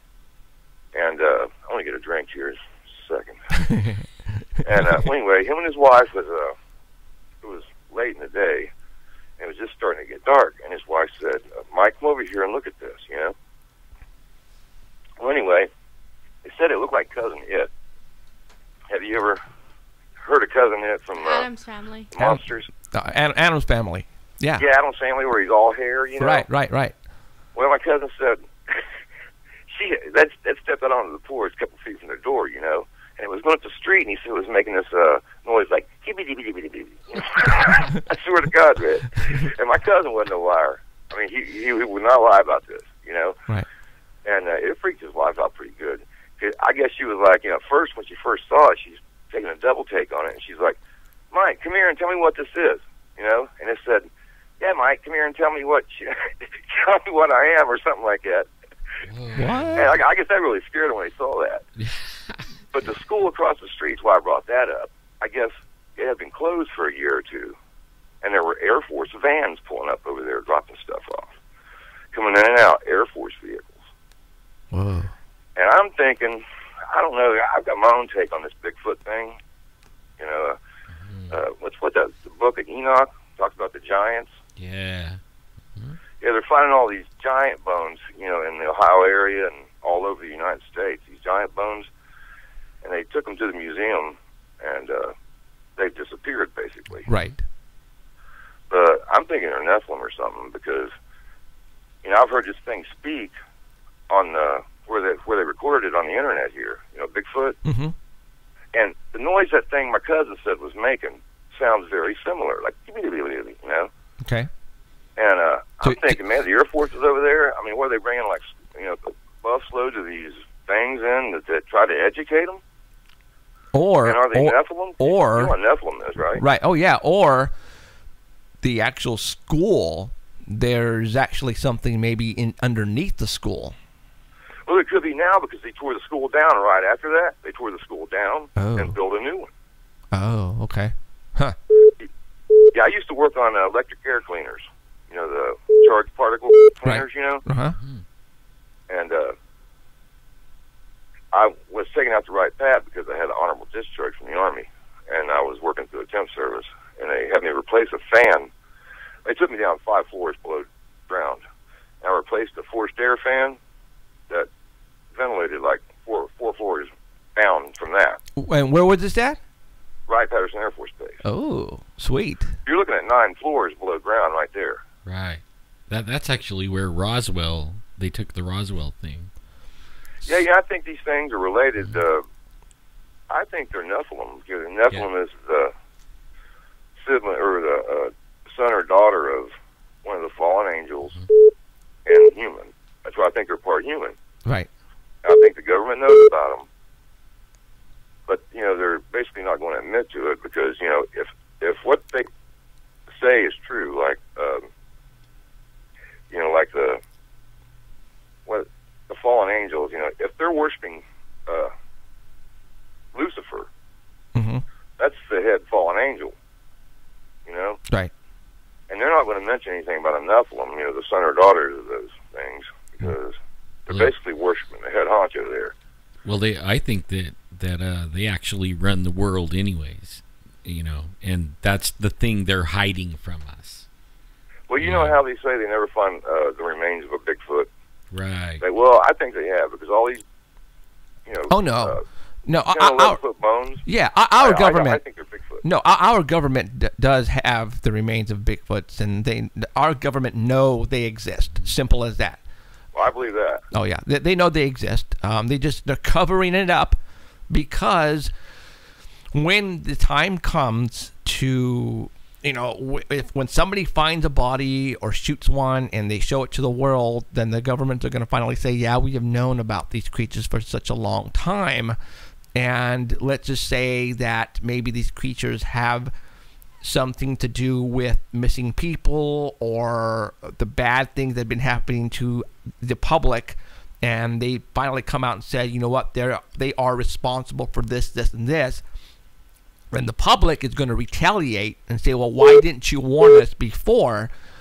And then they're finally going to say, well, if Bigfoots are real, then what else are you keeping from us? Like UFOs What else is real? And, you know, portals and re-engineered, you know, all that. So they have to keep, you know, all this stuff that what we know as a paranormal secret, because I think they're using it in other ways as well, you know, as back engineering, re-engineering their crafts. Like I said, you know, monsters are not supposed to be real, but they are. So. Well, I told you about that science fiction show with a movie, and I guess some people up in Nome, Alaska, they'd be walking through the woods or somewhere close to the town there, you know, in an isolated area, and they would think they saw an owl in a tree. And I guess when they got closer to it, it wasn't an owl. So I'm asking myself, is this what I saw? And is there any truth to this movie? Or Oh, okay. I see what you're yeah, saying. because I guess it was abducted. This lady done Are you talking about what? she hypnotized him? Yeah, you're talking about the Regression. what's the name of the movie? Oh, I know which one you're talking about too. They had the Russian model in it. Yes. Popovich or something like that, from Fifth Element and the other. Yeah, she done a whole string. Yeah. Of movies Yeah. I can't think of the name right now. I know exactly what you're talking The about. Fourth Kind? The Fourth Kind. Yeah, that was it. That's it. But anyway, like that day that we was at the, down on the golf course, and I saw that thing. I remember turning around and looking at those guys. They were running, so I ran too. But I don't think I exactly remember getting to the car. Maybe not. And it seems like there's lost time after that. Maybe it just traumatized me to where I don't remember it. Yeah, But have you I asked? don't know if I remember getting to the car or what happened the rest of that night or anything. Have you asked the other guys if maybe they lost some? If that happened to them also? What's that? Ask the other guys. Did they also have that same feeling? Like maybe there was lost time or? Well, I've seen one of the other guys. Okay, we wasn't real close friends. I've seen him a lot since then. Mm-hmm. But I talked to one of them just the other day over at the grocery store, and my God, he really didn't want to talk about it. It was really brief, Yeah. He mentioned how they was doing some devil worshiping and something up in that area that was totally unrelated, in my opinion. Oh, you he never really know. didn't want to talk about it. He really got nervous. Wow. I'm starting to think like, me and my wife were having a discussion of like, you hear about these things through history and they call them fairy tales and different things, but only lately, like in the last few years, actual lots of people are coming out with these stories. You know what I mean? And it also so much that it's become okay to talk about it. Right. You know what I mean? Yeah. Before you were considered crazy because it didn't happen that often. I think some of these rituals and these things that people do are actually opening the portals to let these things through. And more people are getting into this type of stuff, new age, whatever, and they're doing these rituals and they're just making more portals and more things are coming through and more things and more people are seeing them and That could have been the plan. I think so. It is the plan. It is. That is the plan. But Right. Well, not to change the subject on you, the only other thing I've ever seen that was, I would call it paranormal, okay? And I don't know if it's paranormal or not, but I was 5 or 6 years old. I was in Tennessee, and my cousins are the McCamey family. They do a lot of Southern gospel touring. They got albums out. They're pretty famous in that industry. Wow. But they got this house up on top of the hill, and there's a gravel road that goes down to the road. And I was a little kid, and I was playing in the area just like, any kid would. But I'm walking down this road, and it comes out of the shrubs on one side into the weeds, or, like 4 or 5 foot weeds on the other side. But it looked just like a raptor, a Tyrannosaurus Rex. This thing was like 2 foot tall. And it was running on its back legs. It had a tail and everything. And I go back up there and tell them about it, and they was like, yeah. But, think about it. When I was born in '63, so where I lived at in Tennessee, we didn't have any kind of decent station to watch, and I wasn't in school yet, I don't believe, so I was probably 4 or 5. But I'd never really seen a dinosaur. But I think back on this, think back on it, and it looked like a little T-Rex about 2 foot tall. Wow. And I heard some guy on your show maybe last week or the week before last week. He was talking about how there was raptors out there. Yeah, in the desert, and JC was Johnson was talking about the Four Corners and out in the desert, and there are some crazy animals all over the place, and a lot of this stuff, a lot of the animals that people are witnessing are at nighttime, and that's why when we're asleep, man, we're gonna miss everything, so. But it just, I think back on that time, it's like, I know what I saw. I was a kid, and I know exactly what I saw. It looked like a raptor, and I'd never really seen a Tyrannosaurus Rex skeleton on TV. We didn't have it back then. The kind of dinosaur you would see back then was a lizard with things glued on its back, Yeah. So now, it's what I see on TV and in books today. But back then, we wasn't shown that kind of thing. Right. I wouldn't have had nothing to compare it to. But I know what I saw, and it looked like a little Tyrannosaurus Rex or a raptor about 2 foot tall. It stopped and looked at me. I startled it, apparently, and then it ran off the road into the bushes. Wow. I think about, could it have been some kind of lizard standing up on its back legs? And Right. I think, no, because, it was a lot bulkier in the lower part of its body than the top. And it had these little bitty arms, like a Tyrannosaurus has. Right. And so there's no way it could have been a lizard standing up. Right. There's no way. I try to figure it out to myself. There's got to be a logical explanation for this. But Nope. there isn't. There isn't. So, all right, Joe. Hey, I appreciate you. I appreciate you calling and telling your story. I'm pretty sure it took a lot of guts because, like I said, I think I was like maybe the second or third one you've ever told. So, and now you're telling it on the air. So, but well, I just hope if somebody saw this thing or anything like this, or Right. anybody they know has seen it, they would call in, and because I would like to know if someone else seen it.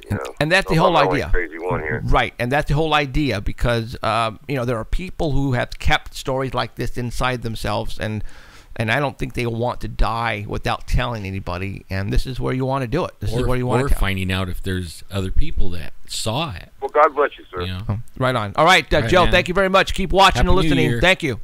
All right, have a good day. All right, you Bye. too, man. Bye, Take Joe. care. See ya.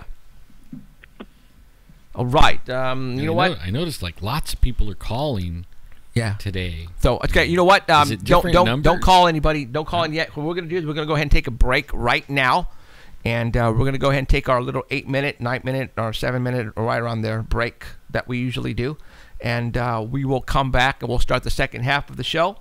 Like smoke break. Bye, guys. So, and Emerald's gonna be leaving. She's got Smoke break. something to do, so we're gonna go ahead and take care of the computer part. And don't worry, Keith, we're gonna move it over closer to us, so we'll be cool. So, all right, let me go ahead, and I'm gonna go ahead and just lower the lights, and I'm gonna play you our official house band, Possessed Tranquility, and I'm gonna put their music on right now, and then we'll go to I've been break. getting lots of people. It's Possessed Tranquility, folks. Google Possessed it. They got a great album, and it's cheap. So, all right, guys, we'll be back in a little bit. So take care, and don't go away. We'll be right back.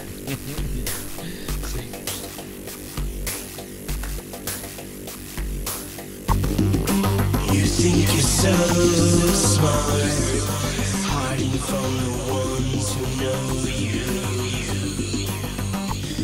But we see everything. Innocence never knew you. Street what you're ignoring. Everything's gonna get better. Nothing is covered up. That will not be revealed.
All right, we are back.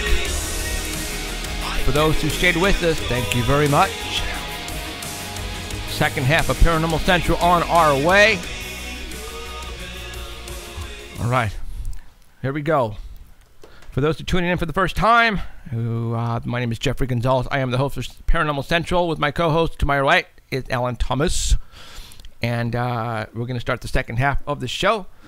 And by doing that, we are going to get a hold of our second reporter, who is Heidi Hollis.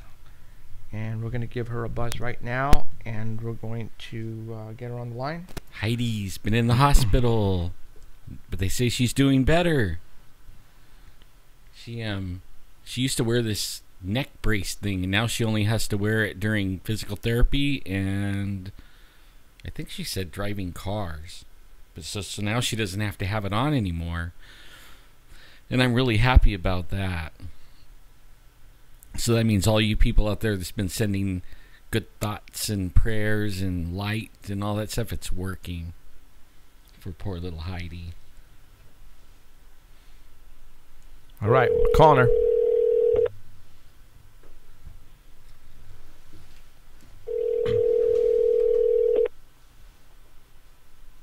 Heidi. Don't be hiding. Good evening. Heidi. Hey, how's it going? How's it going on your side? How you feeling? Holy smokes. I'm doing as well as I can be, I guess you could say. So what's going on? Are you okay to tell, or? Yeah, well, I mean, to an extent, it's just, it's kind of a conundrum of stuff. I mean, I got the flu the day after Thanksgiving, and it went on and on and on, and then it started manifesting into, I have the neck injury, and the neck injury could give me issues as far as dizziness. Well, anything that sets my system off can cause that dizziness to go beyond and above the call of duty. Let's put it that way. And it just would not stop. It was horrible. I mean, it made me just like uncoordinated, I guess you could say. So Wow.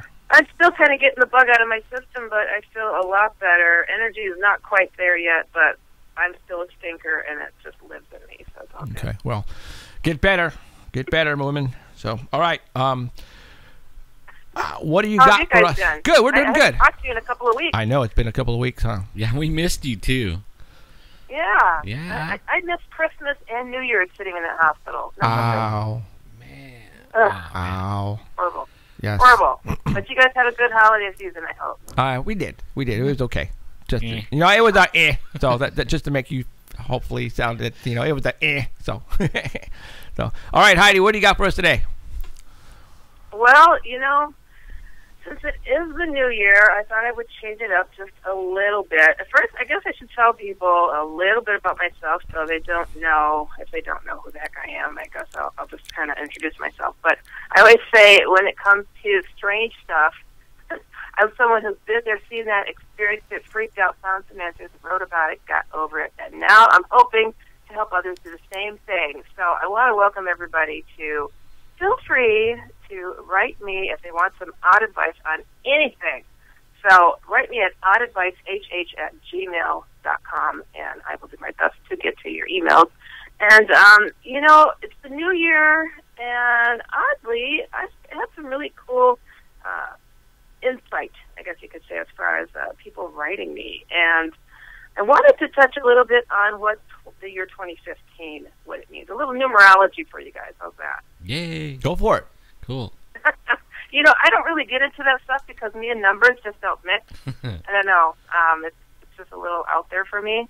But just to explain it a little bit to people, numerology is like an ancient belief that there's an underlying pattern of mathematics that's prevalent throughout, like, everything, So if, like, you trip and fall, well, it was in the numbers. Of course, you're supposed to have that happen. If you tumble down the stairs, it was meant to happen. It's like, I don't know. I don't know about that, numbers just seem so perfect. Like, it's just expected to go a certain way. So I just don't know if I quite believe in things being laid out like that. I don't know. What do you guys feel when it comes to numerology? I don't. I kind of think that it fits too many people. You know what I mean? Like, you could fit it to a lot of different circumstances or how people are, and I mean, it's just too convenient to, Like, Yeah. I was reading I some. don't know. It's just odd, and I've had people say, "Oh, I want to chart you." It's like, chart me. It's like, yes, I'm gonna figure out your destiny for you. I'm like, I don't know if you can do that because I don't even have an idea sometimes. But anyways, every year has a numerical value, and it's always from 1 to 9. And the year that a person is born, like, has a value and things like that. So when it comes to the year 2015, it gives the number 8. And so it supposedly, the number 8 symbolizes respect, money, power, and accomplishment. So a lot of people are seeming to predict that the year 2015 is going to turn our economy around, which is kind of odd. I don't know what to think about that, but they're saying it's a very well-balanced number, and the clue is in the shape and form of the number 8. So a lot of people are like, well, how does that, reflect on me? Well, I guess if you toss in your birth date and all sorts of other factors, it's supposed to give you a great prediction about how your year 2015 will go. I just don't rely on numbers so well. So I guess I'm kind of off to the left somewhere. I don't know. But it's interesting how, a lot of people do put, so much in that topic. And I just thought it was a fascinating thing to look into, because I have a few emails from people asking and talking about this new year that's now upon us. And, and I sent you a link, Jeff, just before coming on here. There's a nice collection of the year's 2014's top, UFO sightings that were caught on video. So I just thought that would be something neat for people to check out and kind of do a little mental review of what took place last year. And okay, I'll put that on the Paranormal Central page pretty quick here. Yeah, because it's just really neat and fascinating, because everybody's like, nothing's been happening lately. It's like, well, just do a little review. It's kind of cool. But I wanted to hop on over to the emails that I got, because it's a new year. It's supposed to be bright and shiny and perky and all that stuff. So this first one, it says, "Dear Heidi, Happy New Year." Well, Happy New Year to you too. How do you think we can all keep a positive perspective, as you seem to do? You really pick me up when I'm down, when I hear you on different shows talking about odd and scary encounters, but being so sure of yourself on where you stand. And I know you have tough times like a lot of us and get scared too, so share some of your secrets.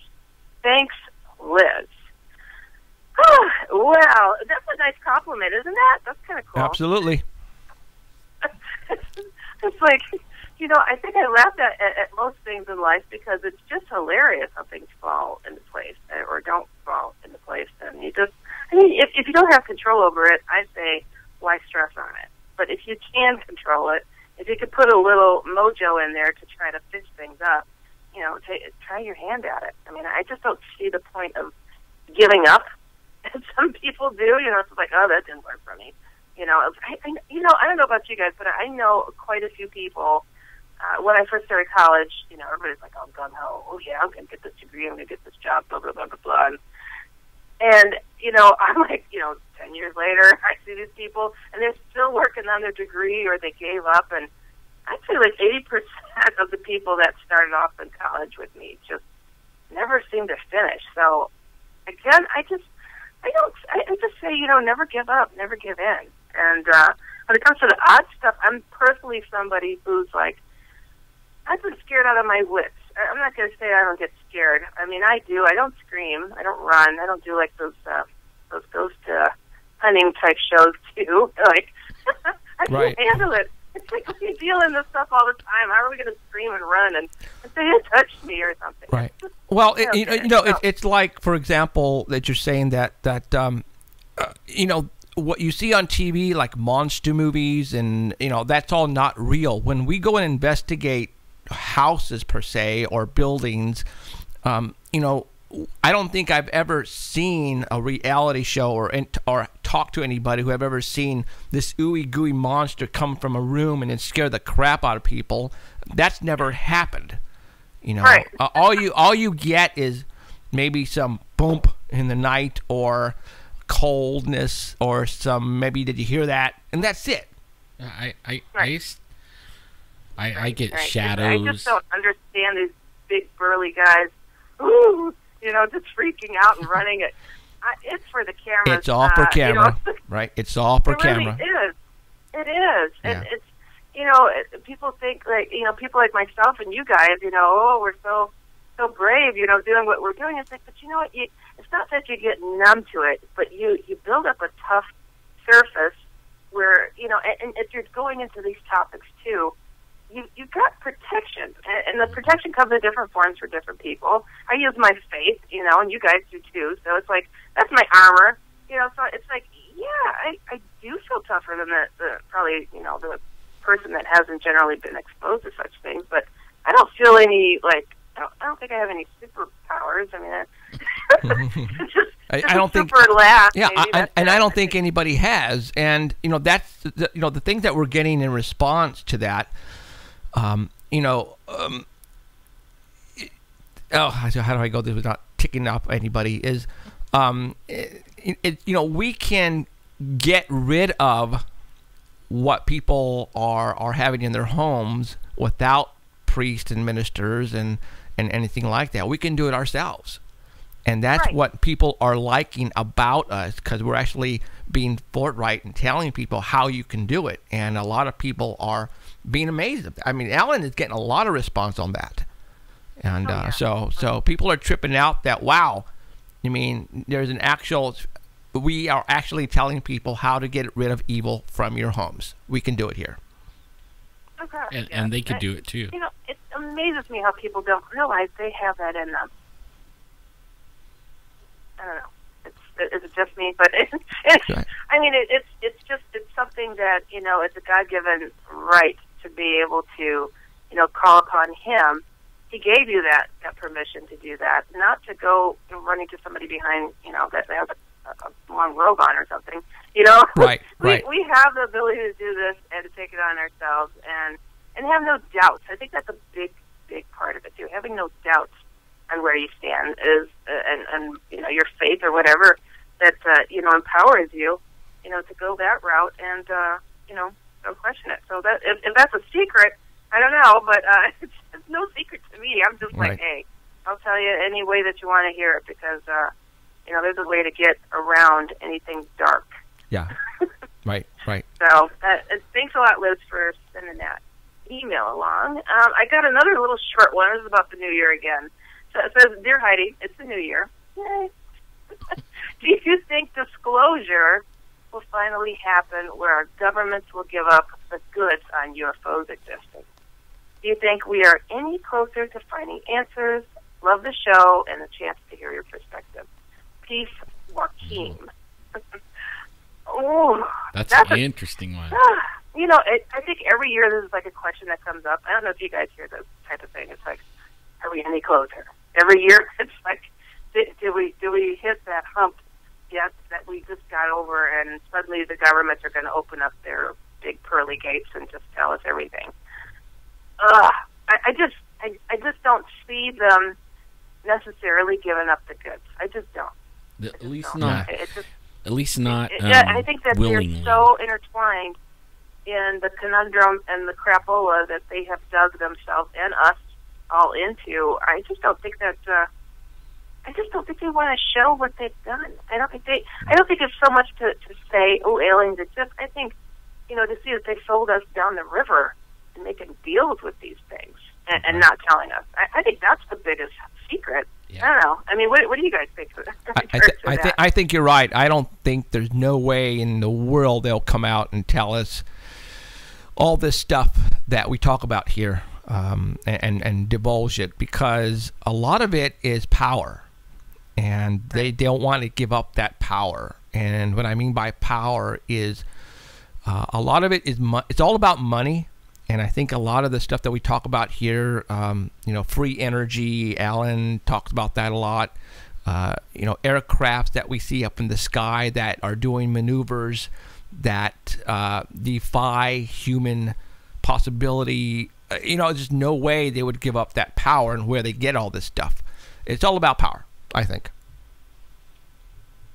Yeah, indeed. I mean, you know, I'm sorry, but there's such a huge, you know, hidden agenda, though, too, that a lot of people, I think a select few have realized when, you know, they're supposedly taken by aliens, and lo and behold, there's a human person in, like, military gear right alongside the alien.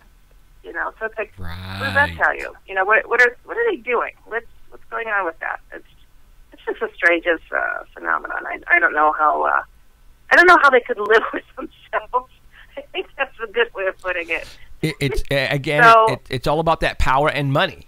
I mean, I mean, you know, if they give them a lot of money to shut up, money talks, man. Let me tell you. Or they give them like a lot of power over people. Yeah.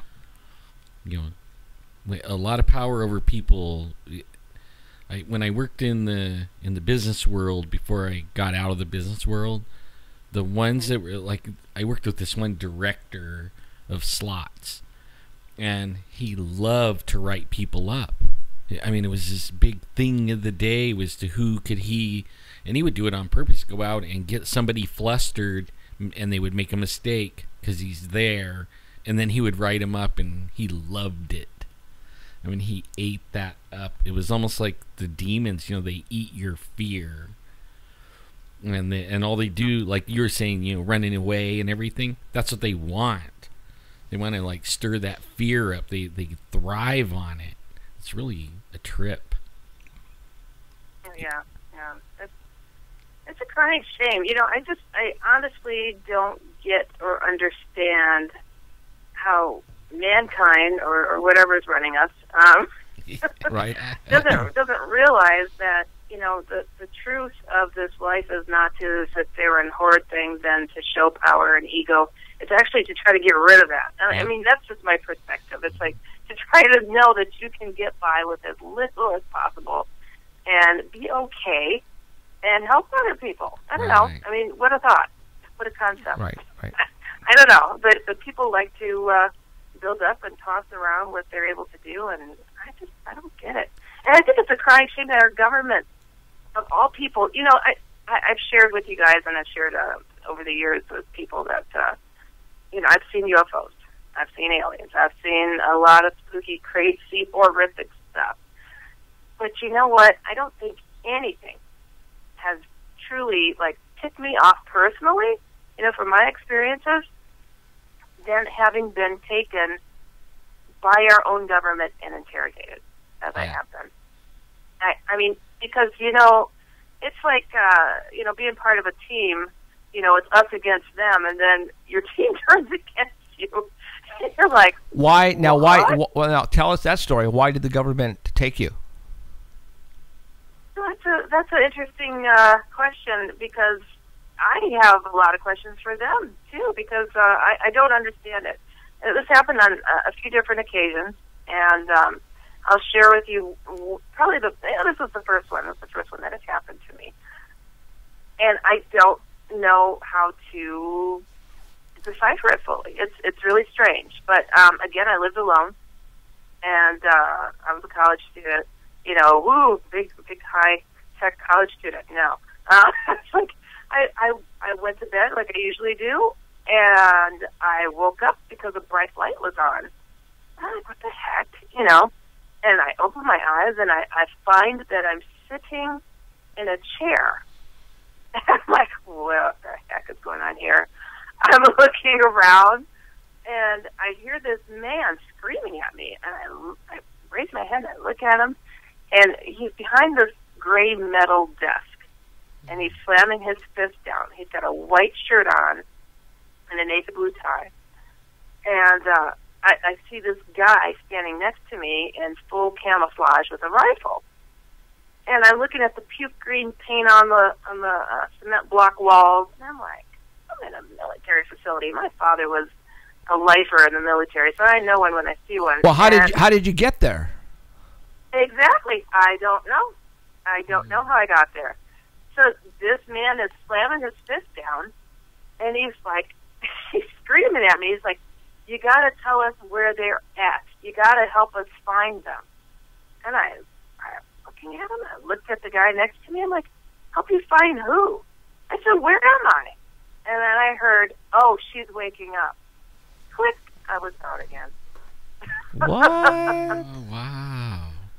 That was crazy. I'm like, you know what?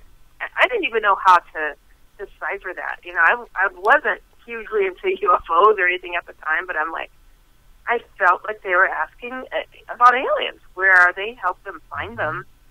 And I'm like, what the?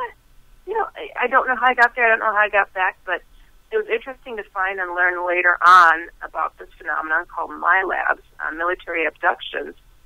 And I'm like, whoa, the same thing, white shirts, navy blue ties, and camouflage guys with rifles. I'm like, this is my reality. Holy crap, I don't think anything made me more angry than realizing it was our own people turning against us. Did you wonder, like I would be wondering, if that happened to me, like, okay, you said, she's waking up.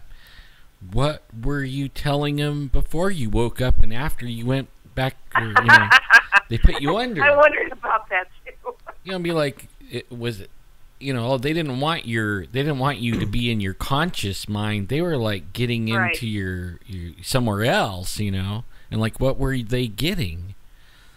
Especially if the guy's pounding on the desk, he wasn't getting exactly what he wanted, I don't think. That's interesting. Mm-hmm. Wow. Yeah, that's cool. I wondered that too. I'm like, well, what the heck? What kind of conversation were we having before? He slammed his fist down and kind of woke me up and snapped me out of things. I'm like, what is going on here? I don't know. But, I perhaps at some point I will arrange for a hypnosis session, though I'm not very successful. Well, eventually we can probably help you with that. So. Oh, that would be cool. Oh, yeah. All right, no. so I'm coming to Fresno. There is a episode I see with you in it and hypnotizing on TV. So, okay. Oh, boy. Can I edit it? No. I'm gonna have to think about this. We'll put only the good stuff on there. Trust me. Only the good stuff. Yeah. That'll be me screaming and running up. That's probably what you'll want edited out, that's right? The good stuff. That's the good stuff. Okay. Oh, I have a bad feeling about this. But okay. Hey, you're part of. If you want to be part of Paranormal Central, you have to go through it. Sorry. I'll go first. I'll go first. Yeah, you guys go. Yeah. I don't think I'm pretty boring. I don't think you'll get anything but nothing from me. So. Yeah, I have a feeling I got some stuff because if she doesn't remember, right? I have a feeling I probably have some stuff. I'm Well, almost positive. But has a lot of stuff. But he just got like these little memories put over it. Yeah, I don't know. I'm pretty boring. So what else? What else is going on? All right, so I've got another email. Let me get a shorter one here. Yeah, one more. Out of the okay, hundreds. so this is a short one. This is Dear Heidi. Now, this isn't an experience I had with the Hat Man, but he ties into it. I'm sharing this with you because you put emphasis on the importance of faith. You think faith is important, and so do I, for that matter. First, I like to think of myself as an informed person. I listen to radio shows like yours. And he put the big list of them. I can't remember if you were talking with this host or another. I think it was this person, but I remember you talking about how you use your faith to protect yourself from the Hat Man or shadow people, and then you mentioned how some people say that they say, "Oh, God, help me," and it doesn't work. You continue by talking about a scene from a movie where a man holds a cross to a vampire, and the vampire breaks it. The vampire then says you have to have faith for that to work. Yes, I've used that example a lot. I just don't remember the name of that movie. It was Salem's Lot or something, I don't know. As I heard that, I remembered a dream I had back in September. It was me sleeping on my couch, only to wake to see Slender Man. Yeah, I know. To be standing in the doorway into my kitchen. And in my dream, my first instinct was to start praying. The only thing that happened was that his eyes started to glow red. I guess it helped me make the connection because of the way the Hat Man's eyes are. This connection put a revolutionary thought in my head. My faith is not strong enough despite what I had thought it was. Since then, you could say I've been a bit more pious. Anyways, I thought that was kind of interesting, I guess, to share. Oh, you know what, Alan especially, I know you're into this faith book too, and Jeff, you're there too. But it's so many people doubt themselves, and I understand. I mean, you are looking into the eyes of a demonic thing, and you're like, oh no, what am I going to do about it?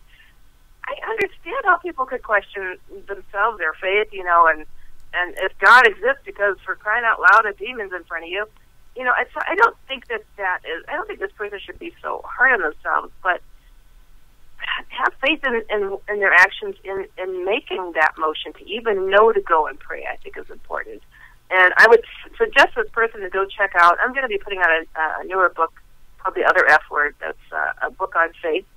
And go to theotherfword.com, and you'll see more about that book. I think because everybody has their issues with their faith, and they're trying to get you to the right level that's comfortable with you. And comics and jokes and realization of where you're at are all listed in that book when it'll be coming out. But I mean, what do you guys think when you hear somebody say, oh, I did my best, but it just didn't work? I mean, what do you suggest to them?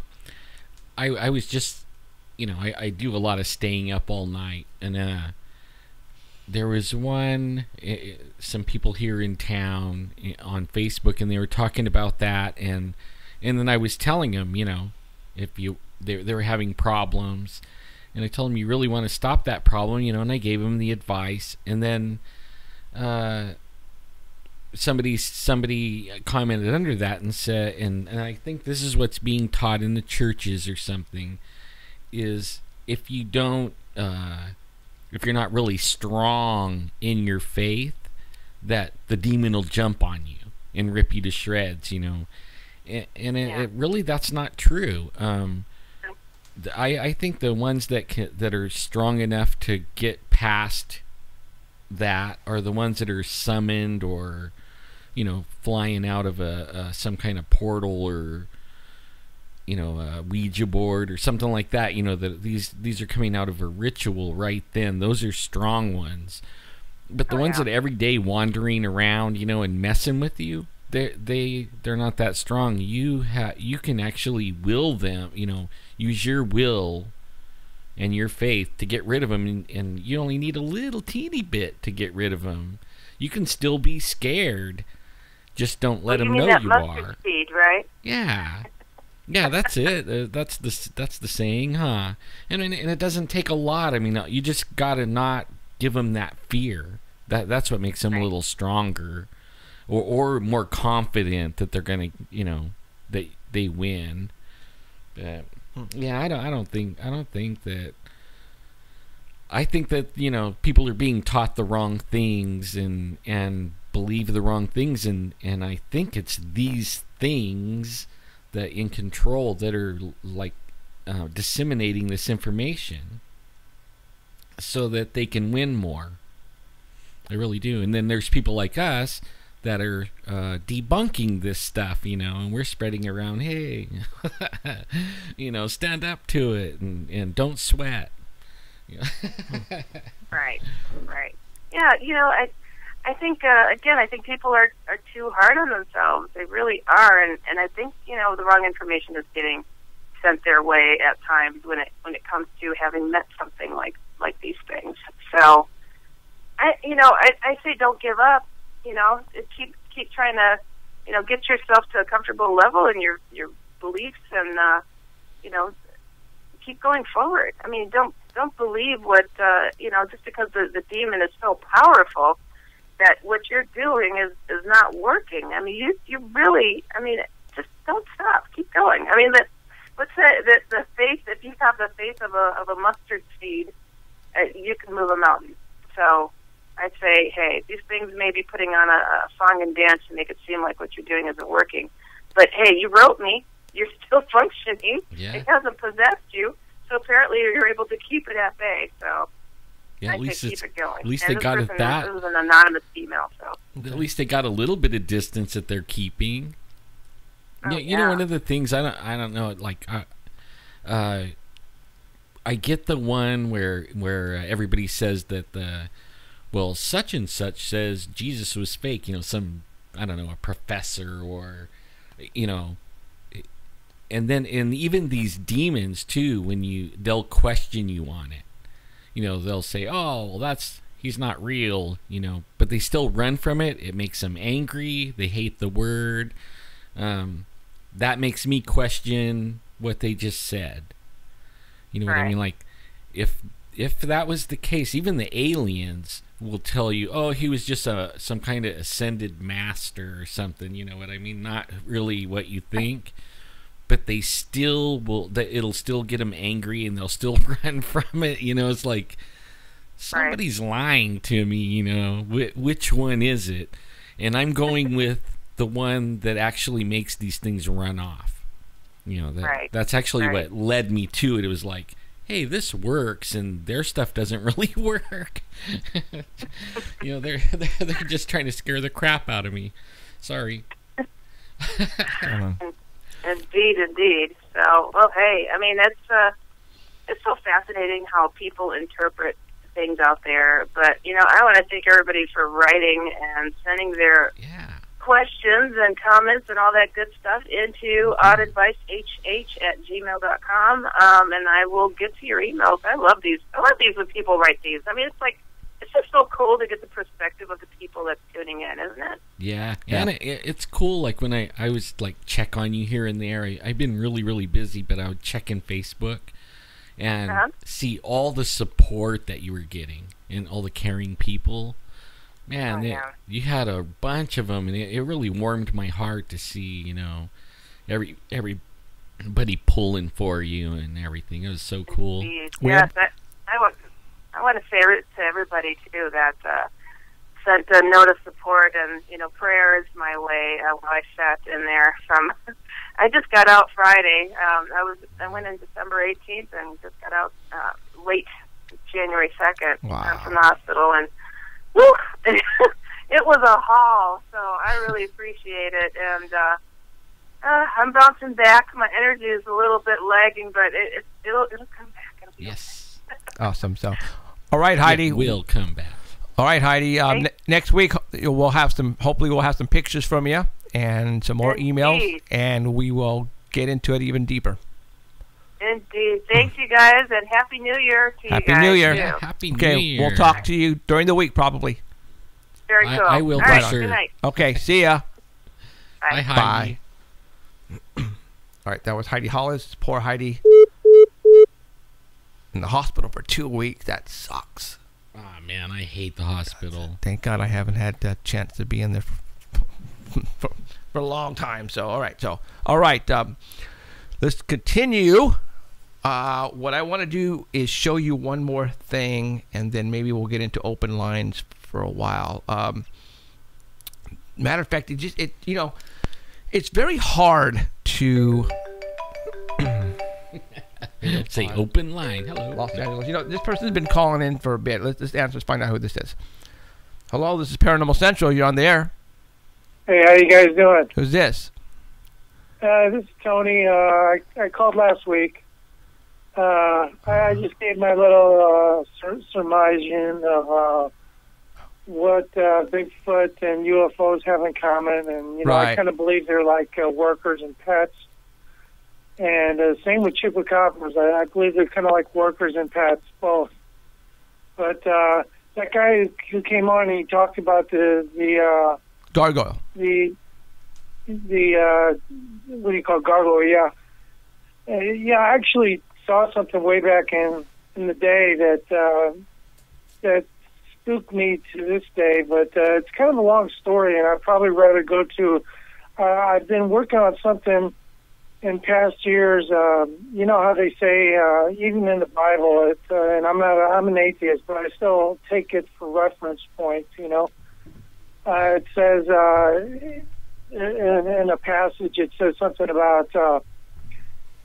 You will have your questions answered in dreams. Yeah. And I believe that that's kind of like self-regression. When you have a really lucid dream, it's really a form of self-regression of something that actually happened. And I believe that I actually had this happen a couple times.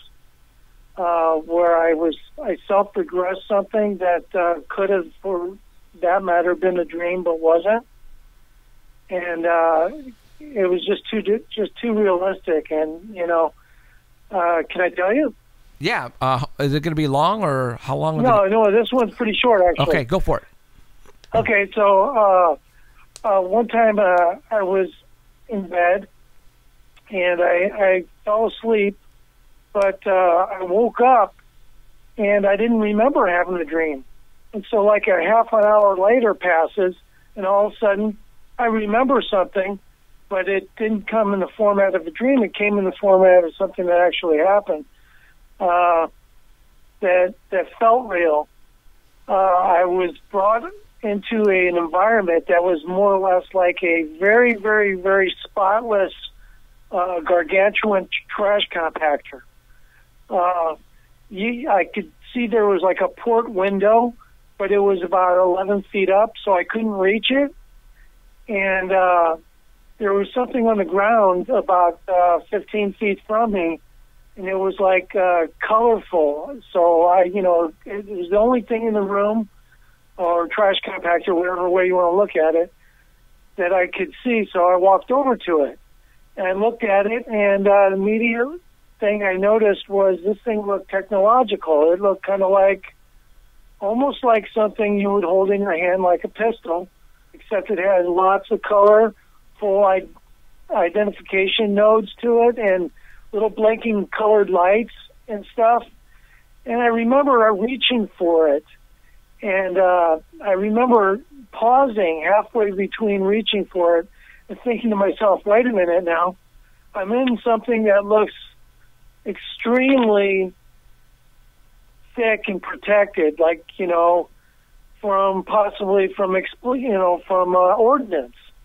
So maybe it wouldn't be a good idea to pick this thing up. And, so I pulled away from it, and I thought that probably would make sense not to touch it. You know how it is. You see something you can't identify, and it looks like it could be something that has potential to be dangerous. You don't want to touch it, right? After you think about it. Right. Mm-hmm. So I didn't touch it, and all of a sudden, the next thing I know, I'm being led down a catwalk. And I look down from the catwalk, and there's a bunch of beings. I can only say beings because they were dressed in kind of like robes. And so I assumed they were humanoid beings. And they were all facing away from me, I noticed. And I was like, that's odd. Why doesn't one look up here as I'm walking? And as soon as I said that, one turned and he says, okay, so you deserve to look at us. And he turned and he looked at me, and I saw this almost jet black being, kind of like a gray, except imagine one jet black. And the eyes blended in so well with it that the only reason why I knew the eyes were there was because they gave off a glow. And I assumed, okay, those are big eyeball sockets. Those are eyeballs in there. And I remember the being said, you deserve to look at us. And I believe that the beings that were in front of me, leading me down this catwalk, that didn't turn around, were leading me out. And I had passed a test. And the test was, okay, you were smart enough not to pick that up, so we're letting you go. And I think that's a lesson to all of us. You can look at something as evil or not, but if you look at it as evil, it's probably going to be your demise, because you'll probably pick it up, whether it's, just visual or not, and you'll take it on and it'll hurt you. But I believe, my belief is that, you can say there's evil and there's good, but I'm an atheist, like your friend that left tonight, Emerald. Right. And I believe that when you're an atheist, in my view anyway, that evil exists, but it isn't sought after by any beings, because it's like starvation. Once you reach that access point, you realize, hey, this is a trap. This isn't doing me any good. The negativeness of it isn't providing me with any energy, so I'm going to move away from it. And I think that dream kind of served that same purpose, educating me. Okay. Yeah, I don't know what we have seen so far is definitely telling us that there is a higher power, and there definitely is good and there is evil. And what I have witnessed myself, and so has Alan, 2 words, and that are used can get rid of evil. And again, you guys, this is not a religious show in any form, but our job here is to assist you when there is evil and you want to get rid of it. And 2 words that we have used in the past and we have given to people to use to get rid of evil in their homes is Jesus Christ. And it works. So if it works, yeah, kick it, use it. Well, then how do you explain that? If the word Jesus Christ actually gets rid of evil, then how psychological. It's enough to give you a psychological edge, and that's enough to get you away from the particular negativity that you're involved in. It's kind of like me not picking up that potential weapon. It gave me an edge psychologically to use my powers of being not to touch it, and that. But what if they use these 2 words, Jesus Christ, and it's because something else that's happening in the home, not to them, and they don't tell this person they are doing this, right? And they go and they get rid of the evil by using these 2 words and cleaning the house with these 2 words, and then all of a sudden this person, let's say a child, let's say a teenager who didn't know that parents did this, all of a sudden says, "Mom, Dad, these things stopped. Why have they stopped? They're not haunting me anymore. They're not bothering me anymore." But yet they had no idea what's going on. How do you explain that? Yeah, well, I still believe it comes down to everything has a psychological. But no. Don't tell me it's a psychological power, because this person didn't know the parents did this. So how do you explain? That's just it. He didn't have to know. It was psychologically embedded. How? If they didn't know what was going on? Because people have precognitive ability. How explain how the house can smell like flowers for 3 days and everybody that goes in there can smell it. That's unexplainable. I'll admit that's unexplainable. And then how can, when this thing rips out of there and screams, how was it all psychological? I mean, was everybody hallucinating? Well, it's kind of like you say. There's a lot we aren't going to be able to figure out about the UFO agenda or the UFO enigma as it is, and I think that applies to trying to figure things out in a religious connotation. But I actually do have another story that not tonight. If you don't have the time, right? No, we don't have the time. We have to continue on with our. But we love you calls, man. It's cool. But if I can get on at another time and tell you, it's really it's really kick ass. Right. No, we'll let you know. You know what might be cool is like email us before the show and everything. Because like if some people they want to get on and then we're talking to somebody else and well, it's like that one guy that he wanted to talk about a gargoyle and he took up 3 subjects, but anyway, it's all good. Yeah, but I don't send emails, but either way, one of these days maybe you'll let me just talk about it. Okay. Oh no, I mean it's cool. We're only when like right now nobody's calling in the middle of what you're talking and having this thing going boop boop boop boop. So but no. The next time we ask for open lines, go ahead and call in. And we'll let you talk. We'll let you. Sure. We'll let you tell the story. Right on, guys. Right on. All right, man. Thank you.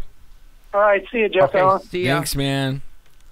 Happy New Year's. Okay. So So again, if you see, we only got 30 minutes left. 25 minutes left. Actually, what he wanted to talk about is like half the emails I've been getting to. It's interesting. Yeah. Now, hey, go ahead and mention to everybody what you told me before the show about the person going back. Oh yeah. Go ahead. Yeah, some of the people are, they channel, and they have these spirit guides and stuff like that, and when they go back and they're talking to their spirit guides, or meditating and doing all that stuff, when they bring up, and supposedly these things are all pure love, and they've been around a long time, and they trust this thing, only they hear about what we're talking about, and then when they start questioning using these certain names, all of a sudden these entities that were love and pure light and all this kind of stuff get angry. And all of a sudden, and that's something that these people never experienced with their, what they considered their guardian angel, or, spirit guide, or whatever it is. And I mean, I find that interesting. So now they actually are wondering, what's up with that? This thing was, all of a sudden they're questioning it too. And all I could say is, if you're experiencing that, start researching this stuff. I mean, research, that's the best thing. And I'm not talking about reading the Bible and taking everything straight exactly from the Bible.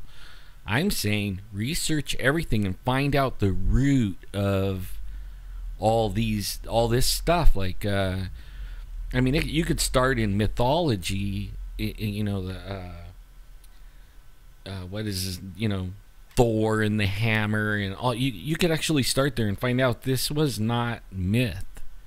When you really check into it, there's actually graves of these things, and if there wasn't graves, they're still not here. You know what I mean? They were supposed to be immortal or whatever, but they were real at one time, and you find out they're the offspring of these angels that landed and decided they were going to mix their DNA with the humans. And I mean, just do your research and follow these things through and read all you can about it, and don't be afraid to try things. Like, especially don't be afraid to try those two names, Jesus' name, and you'll find out, we really have been lied to everywhere.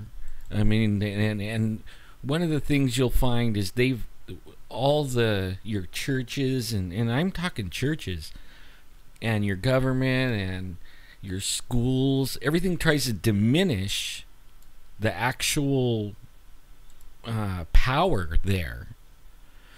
And that made me even question, why do they want to diminish that? Because it works or it's true? I mean, why do they want to eradicate certain words out of Christmas? And I mean, why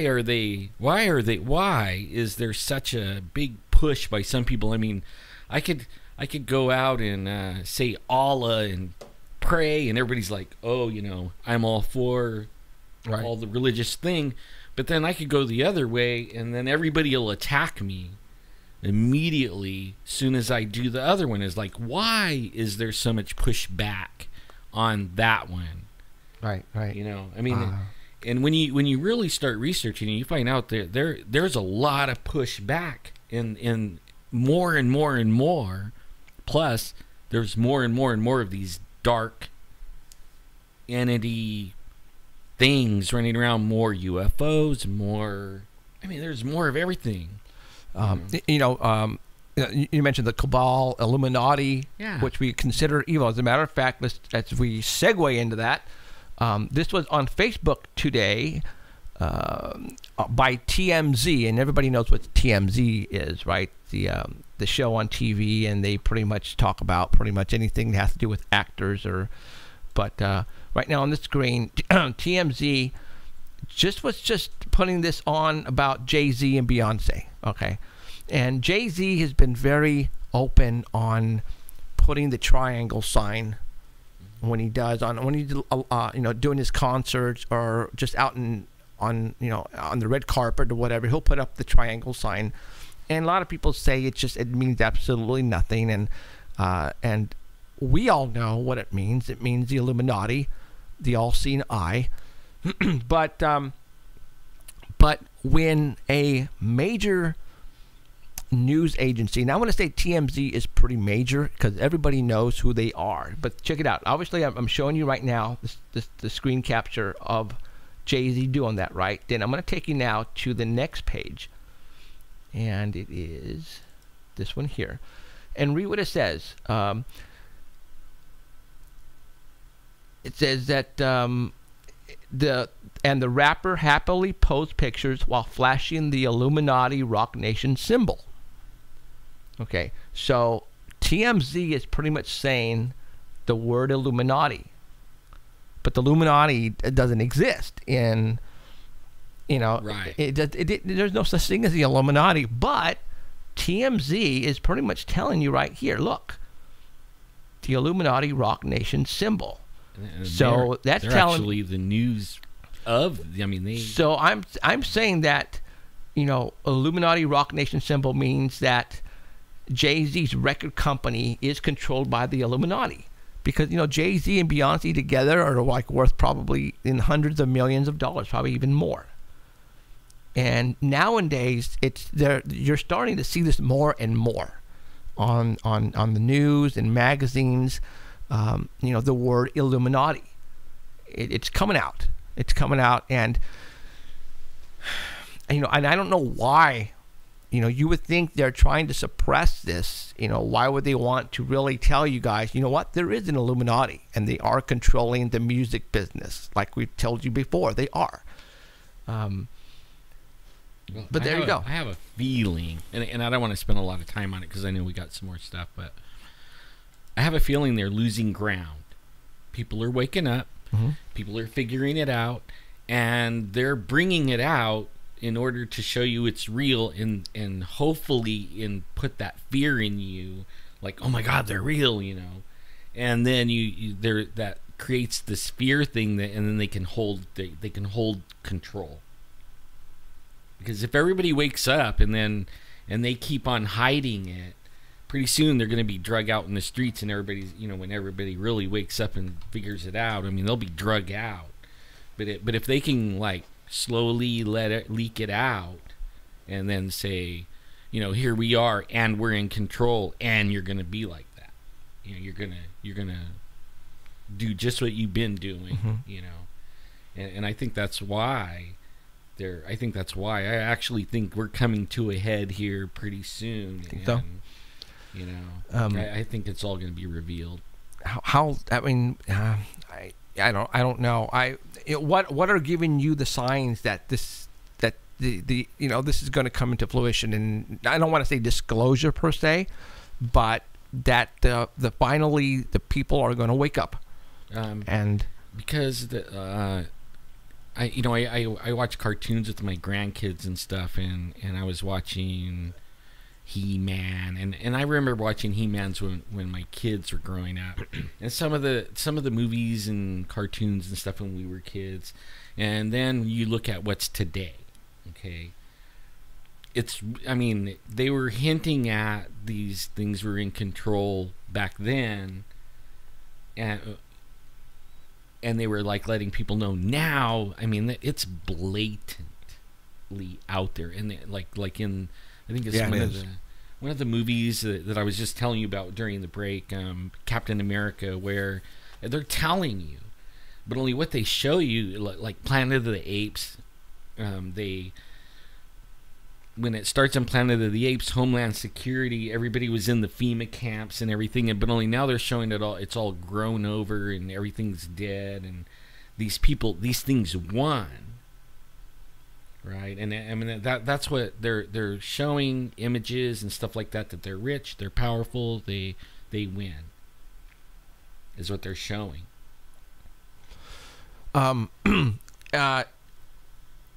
The Sony hack. That's part of it too. Okay. It has come out that it was an inside job. Right. That it was an inside job from the Sony Corporation. Okay, North Korea had nothing to do with this. President Obama filed sanctions against North Korea for the Sony hack a couple of days ago. Wait a minute.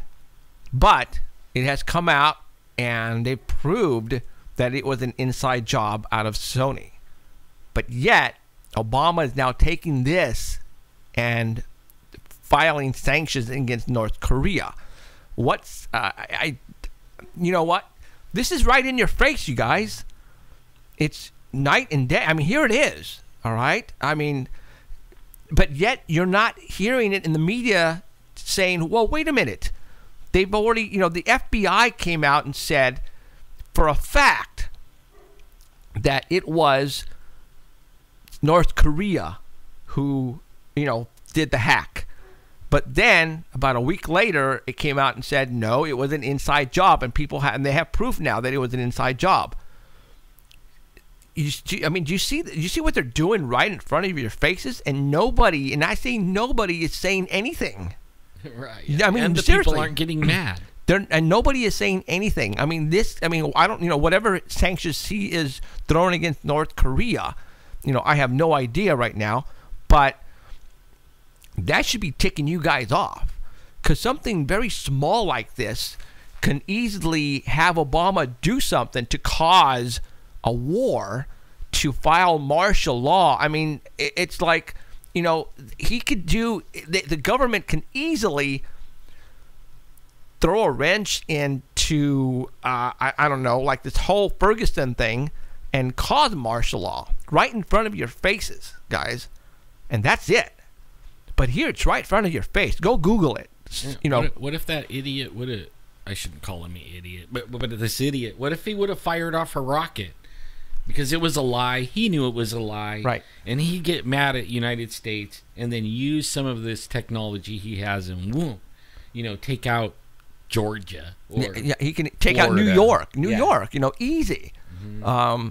And then we would be all in FEMA camps today. I mean, martial law would hit because he can easily, with one rocket, knock out the grid, an atomic nuclear weapon, and that can be done anytime, any place, it's very easily can be done. So, I don't know. The election is in 2 years, guys, in 2016. All right. I have a feeling something is going to happen between now and then that is going to affect the elections in one way or another. Our government here is preparing for something. I can tell you that right now. All right, I see it happening. We all see it happening, and I don't know what they're preparing for. Mass rioting, invasion of another country. The movie Red Dawn comes into mind. If you guys remember that movie, Red Dawn, it's easily a couple of countries could come up from the south and take over, and it's basically Red Dawn, the movie. All right. Alien invasion, I don't know. But, there's a lot of things that can happen. And I know our government, is preparing for something because they're spending a lot of money right now.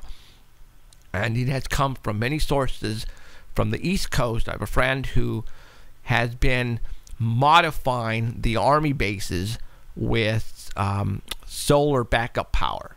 And they've been doing that a lot and spending millions and millions and millions of dollars doing that. Like they know something is coming.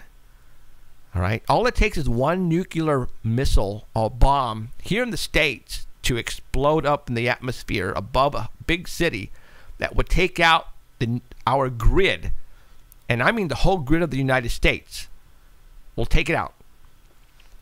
And we are SOL. All right. And everything's going to come to a stop. And I know a lot of people don't understand that. When I say there's a lot of things that, everything will come to a stop. All right. The food source, the gasoline, our way of life will come to a stop. We'll be back in the horse and carriage days if a nuclear weapon was blown over the United States and the grid went down. I guarantee it. I mean, how? And you guys are probably going, I don't understand. Well, electricity power runs everything, runs the world. It runs the manufacturing companies that make everything for us. The pump, the gas, internet, everything. With no electricity, everything stops. Your water stops. All right. Eventually, you won't be able to get any money. No gas. It's scary to think about it. Okay, I can go forever for this. I've been prepping for a while now. My family, just in case, because even Alan thinks something is coming up as well, but we don't know what it is. We have no idea. I wish I did. No. Hopefully, maybe within the year, somebody will come up to us and pull us aside and say, hey, I know what's going to happen, and this is going to be the exact thing that's going to happen, and give us heads up. But right now, I don't know. I don't know either. For me, it's I just have a feeling they want this UN, the UN. Uh-huh. I think they just want a one world government and economy, and in order for them to do that, some things got to change, and one thing that's got to change, and it's going to be the big one, is us. I mean, we're going to be the hardest ones, man. We're armed. We're in contact. We're going to be the hard one, right? And I think that's why so much stuff happens here lately, and it's ramping up like crazy. Yeah. I don't know. I wish I could tell you guys. We have about 11, 12 more minutes left. I don't know. So. Yeah, I don't know. So it's interesting. We could probably take 2 calls right now if anybody wants to call in at 559-287-8367. 559-287-8367. That is the hotline here, and that is also my 24-hour paranormal hotline. I've had that number now going a long time, over 10 years. So I have very important people that call me on that phone number and tell me top secret stuff, which is very cool. Some that while we're waiting for a call, if we get one, I've been getting like these emails, and they say, they're being really nice, and they say you guys should be able to have a producer, right? Why don't we have a producer? Well, when you see us right now, if this is your first time looking at our set, you're probably going, oh, wow, that is very cool. They went all out. They must know people. They must make a lot of money. They must have sponsors. No, no, no, and no. All right? This is all done between us.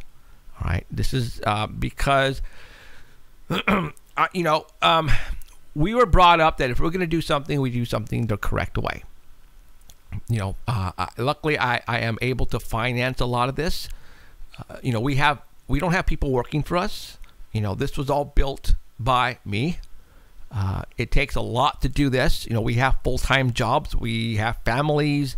I don't have money to pay people to come in here and to call people and to keep tabs on people and to make sure that our guests call. We don't have a webmaster.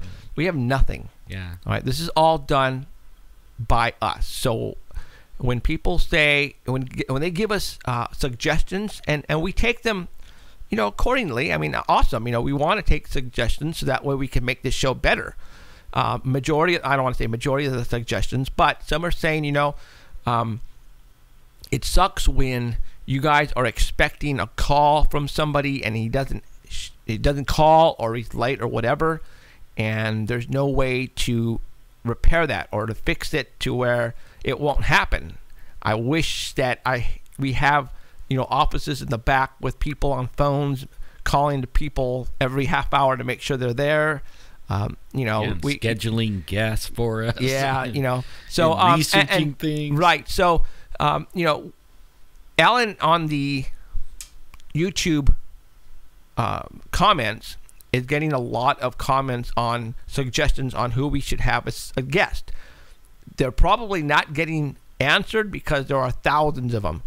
There is a form on our website at paranormalcentral.net that if you have any suggestions for guests, and if you know them personally, or if you are watching the show and you want to be a guest, fill out the form and tell us who you are and what you've done, and if you're trying to push a book or a movie or whatever, then let us know, and then we'll look at it, and we'll determine if yeah, I think you should be a guest on the show, and we'll have you.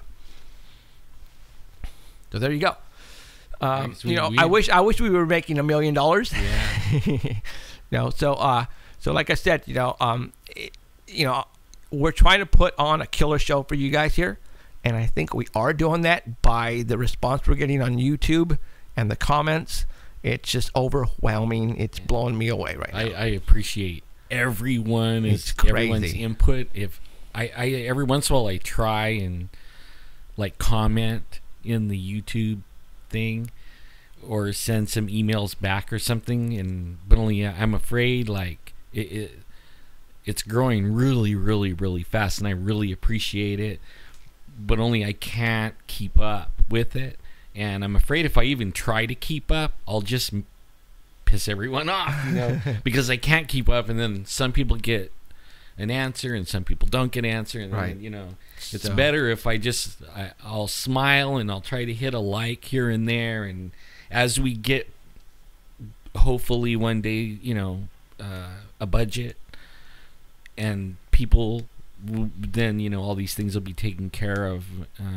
But until then, man, we're having a lot of fun. Yeah. We're enjoying this stuff. We're enjoying you guys. We're enjoying the researching.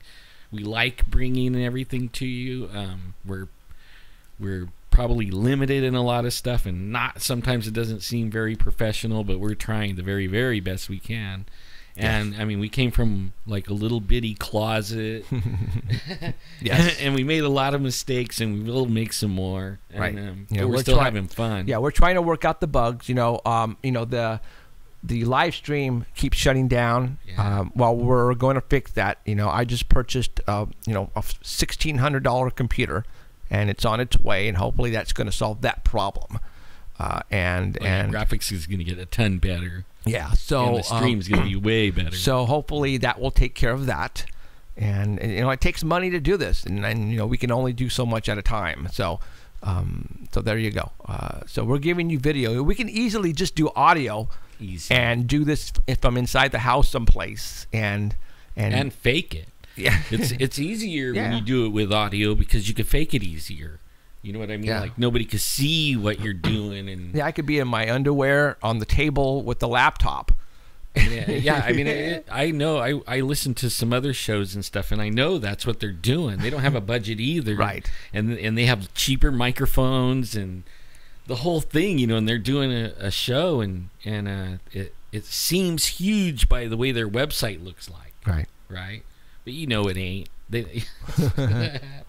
But when you put the camera on you, it is a whole lot harder to fake. I'm gonna tell you that right now. So there's a little, I know there's a lot of you guys are enjoying what you guys are watching out there, because you guys are letting us know, man, and that's very cool, and we appreciate it. There's still a lot more that we want to do here in the studio, but it takes money and it takes time. And then pretty soon here, we're actually going to start filming for the TV show for the Fox network here in Fresno. So we're going to be busy there. Yeah, we'll let you know all that as we get closer and closer and closer. Now, one thing might not change with this computer thing. We'll be probably not losing the signal, but that still doesn't mean you won't lose the signal from live stream with your internet connection. A lot of times we're running fine, and then I'll see in chat that other people are having problems loading, and usually it's a widespread thing, and it is live stream doing it. That they live stream has a problem, or your internet connection has a problem. So sometimes that ain't gonna change. Right on. Right. Just one of those things. It's them and not us. Right. Yeah. Them and not us. So we're taking care of our problems here. Less us. There is sometimes it's us. Right. So, and hopefully that'll all go away. So. Yeah. We have 6 minutes, 6 more minutes. So one caller, anybody wants to call in? If not, let's see. Next week, I was going to have a special guest on tonight, but his wife is sick. And I don't want to tell you who it is, because he is going to be huge. And when I mean huge, he's going to be right in the same avenue as Drudge. and I'm not as far as I'm going to go. But he has agreed to come on the show and talk. He is world known, big time in the news media, and he's like like a Matt Drudge guy. All right, so that's as far as I'm going to say. He's agreed to come on the show in a couple of weeks. He's going to call in, and hopefully we can work something out between both of us and share some stuff, top secret stuff and all that kind of stuff. It's going to be good. It's going to be good. I also probably will have another guest next week, and I'm not going to tell you who it is. And the reason why is we'll mention who we're going to have, and then all of a sudden, a lot of the other shows grab that person before we bring him on Sunday. Yeah, he'll be on like 3, or that person will be on 3 or 4 other shows. All, right before, because we have to wait till Sunday. Yeah. So we can't say anymore. Yeah, so, people are watching us and they're listening to our show, which is flattering. It's flattering. Yes, absolutely it is. And it's awesome. But we have some major players who are watching us, and that's kind of cool. And they want to be guests. So it's kind of cool. Yes, absolutely. So, and all that's going to come. It's 2015. It's going to be a huge year for us, guys. I can tell you that right now, because we have some things that are happening in the background, and it's going to be big for us this year. I guarantee it. So, keep watching us wherever you may be around the world. And when I say around the world, I mean around the world, because we have fans from all around the world who respond to us either on Facebook or an email. So again, if you have any suggestions or just want to say something to Alan, myself, or Emerald, fill out the form on paranormalcentral.net, and it will get to us personally. Don't do a YouTube comment, because we'll never get it. There's thousands and thousands of them there. Hundreds. The comments are hundreds. Oh, I'm sorry, but viewers are thousands. Yes. Yeah, the views are thousands. And still, like, I think the last count was like 300 comments a day, and that didn't count the emails and the Google Pluses and the Facebooks. So, I mean, when you add it all together, it could be in the thousands. Yeah, there's a lot there. So. And I can't keep up. I have a lot of stuff I'm doing, and most of it's in the background for this. Like we're editing and looking for other older content. You guys are gonna love the UFO stuff I got coming up that we've had for a long time, but you're gonna love it, man. Triangles and real video. Right. Okay? And you guys have to understand, I started the Sanger Paranormal Society 2002, 2003. I've been investigating for a long time. I used to be a MUFON investigator. I used to be the state section director for Central California. Not anymore. I want to put that one video on. What's that? 1 minute. Okay. 1 minute. To music. Remember the one where the girl, the house was haunted, and you guys went in there and she kept flying back? Yeah. And she had back surgery, right? And I had the video on my iPhone too, but I don't know if I still have it. Man, if I can find that, you guys will love it. And then I want to put that up and then get everybody's opinion on it. Because, man, I think I erased it. Hold on, let me see. Ah, man, that was good. I mean, she had back surgery, and it was like some kind of entity was like slamming her back against the bed, right? And we were trying to figure out, is she? I have it. It's right there. Sweet. So I just have to send it to you. Like, is she like doing that to herself after back surgery, or is something really like slamming her back like that? And oh man, people were so yeah. Okay. What? Gotta go, man. Okay. Time's up. All right, you guys. For Jeffrey Gonzalez, Good night, Alan everybody. Thomas, and Emerald Bonilla, I want to thank you for showing up for Paranormal Central tonight. I appreciate it a lot. And we'll see you guys next week, okay? Same time, same place. You guys take care. And I hope you guys witness something that you can't explain. Good night, guys. You have been listening to Paranormal Central with Jeffrey Gonzalez and Alan Thomas, broadcasting worldwide at paranormalcentral.net and on artbell.com. Stay tuned for next time. Remember to keep your eyes to the skies, and we hope you witness something you cannot explain. I'm looking for you. You're looking for me. We have to decide.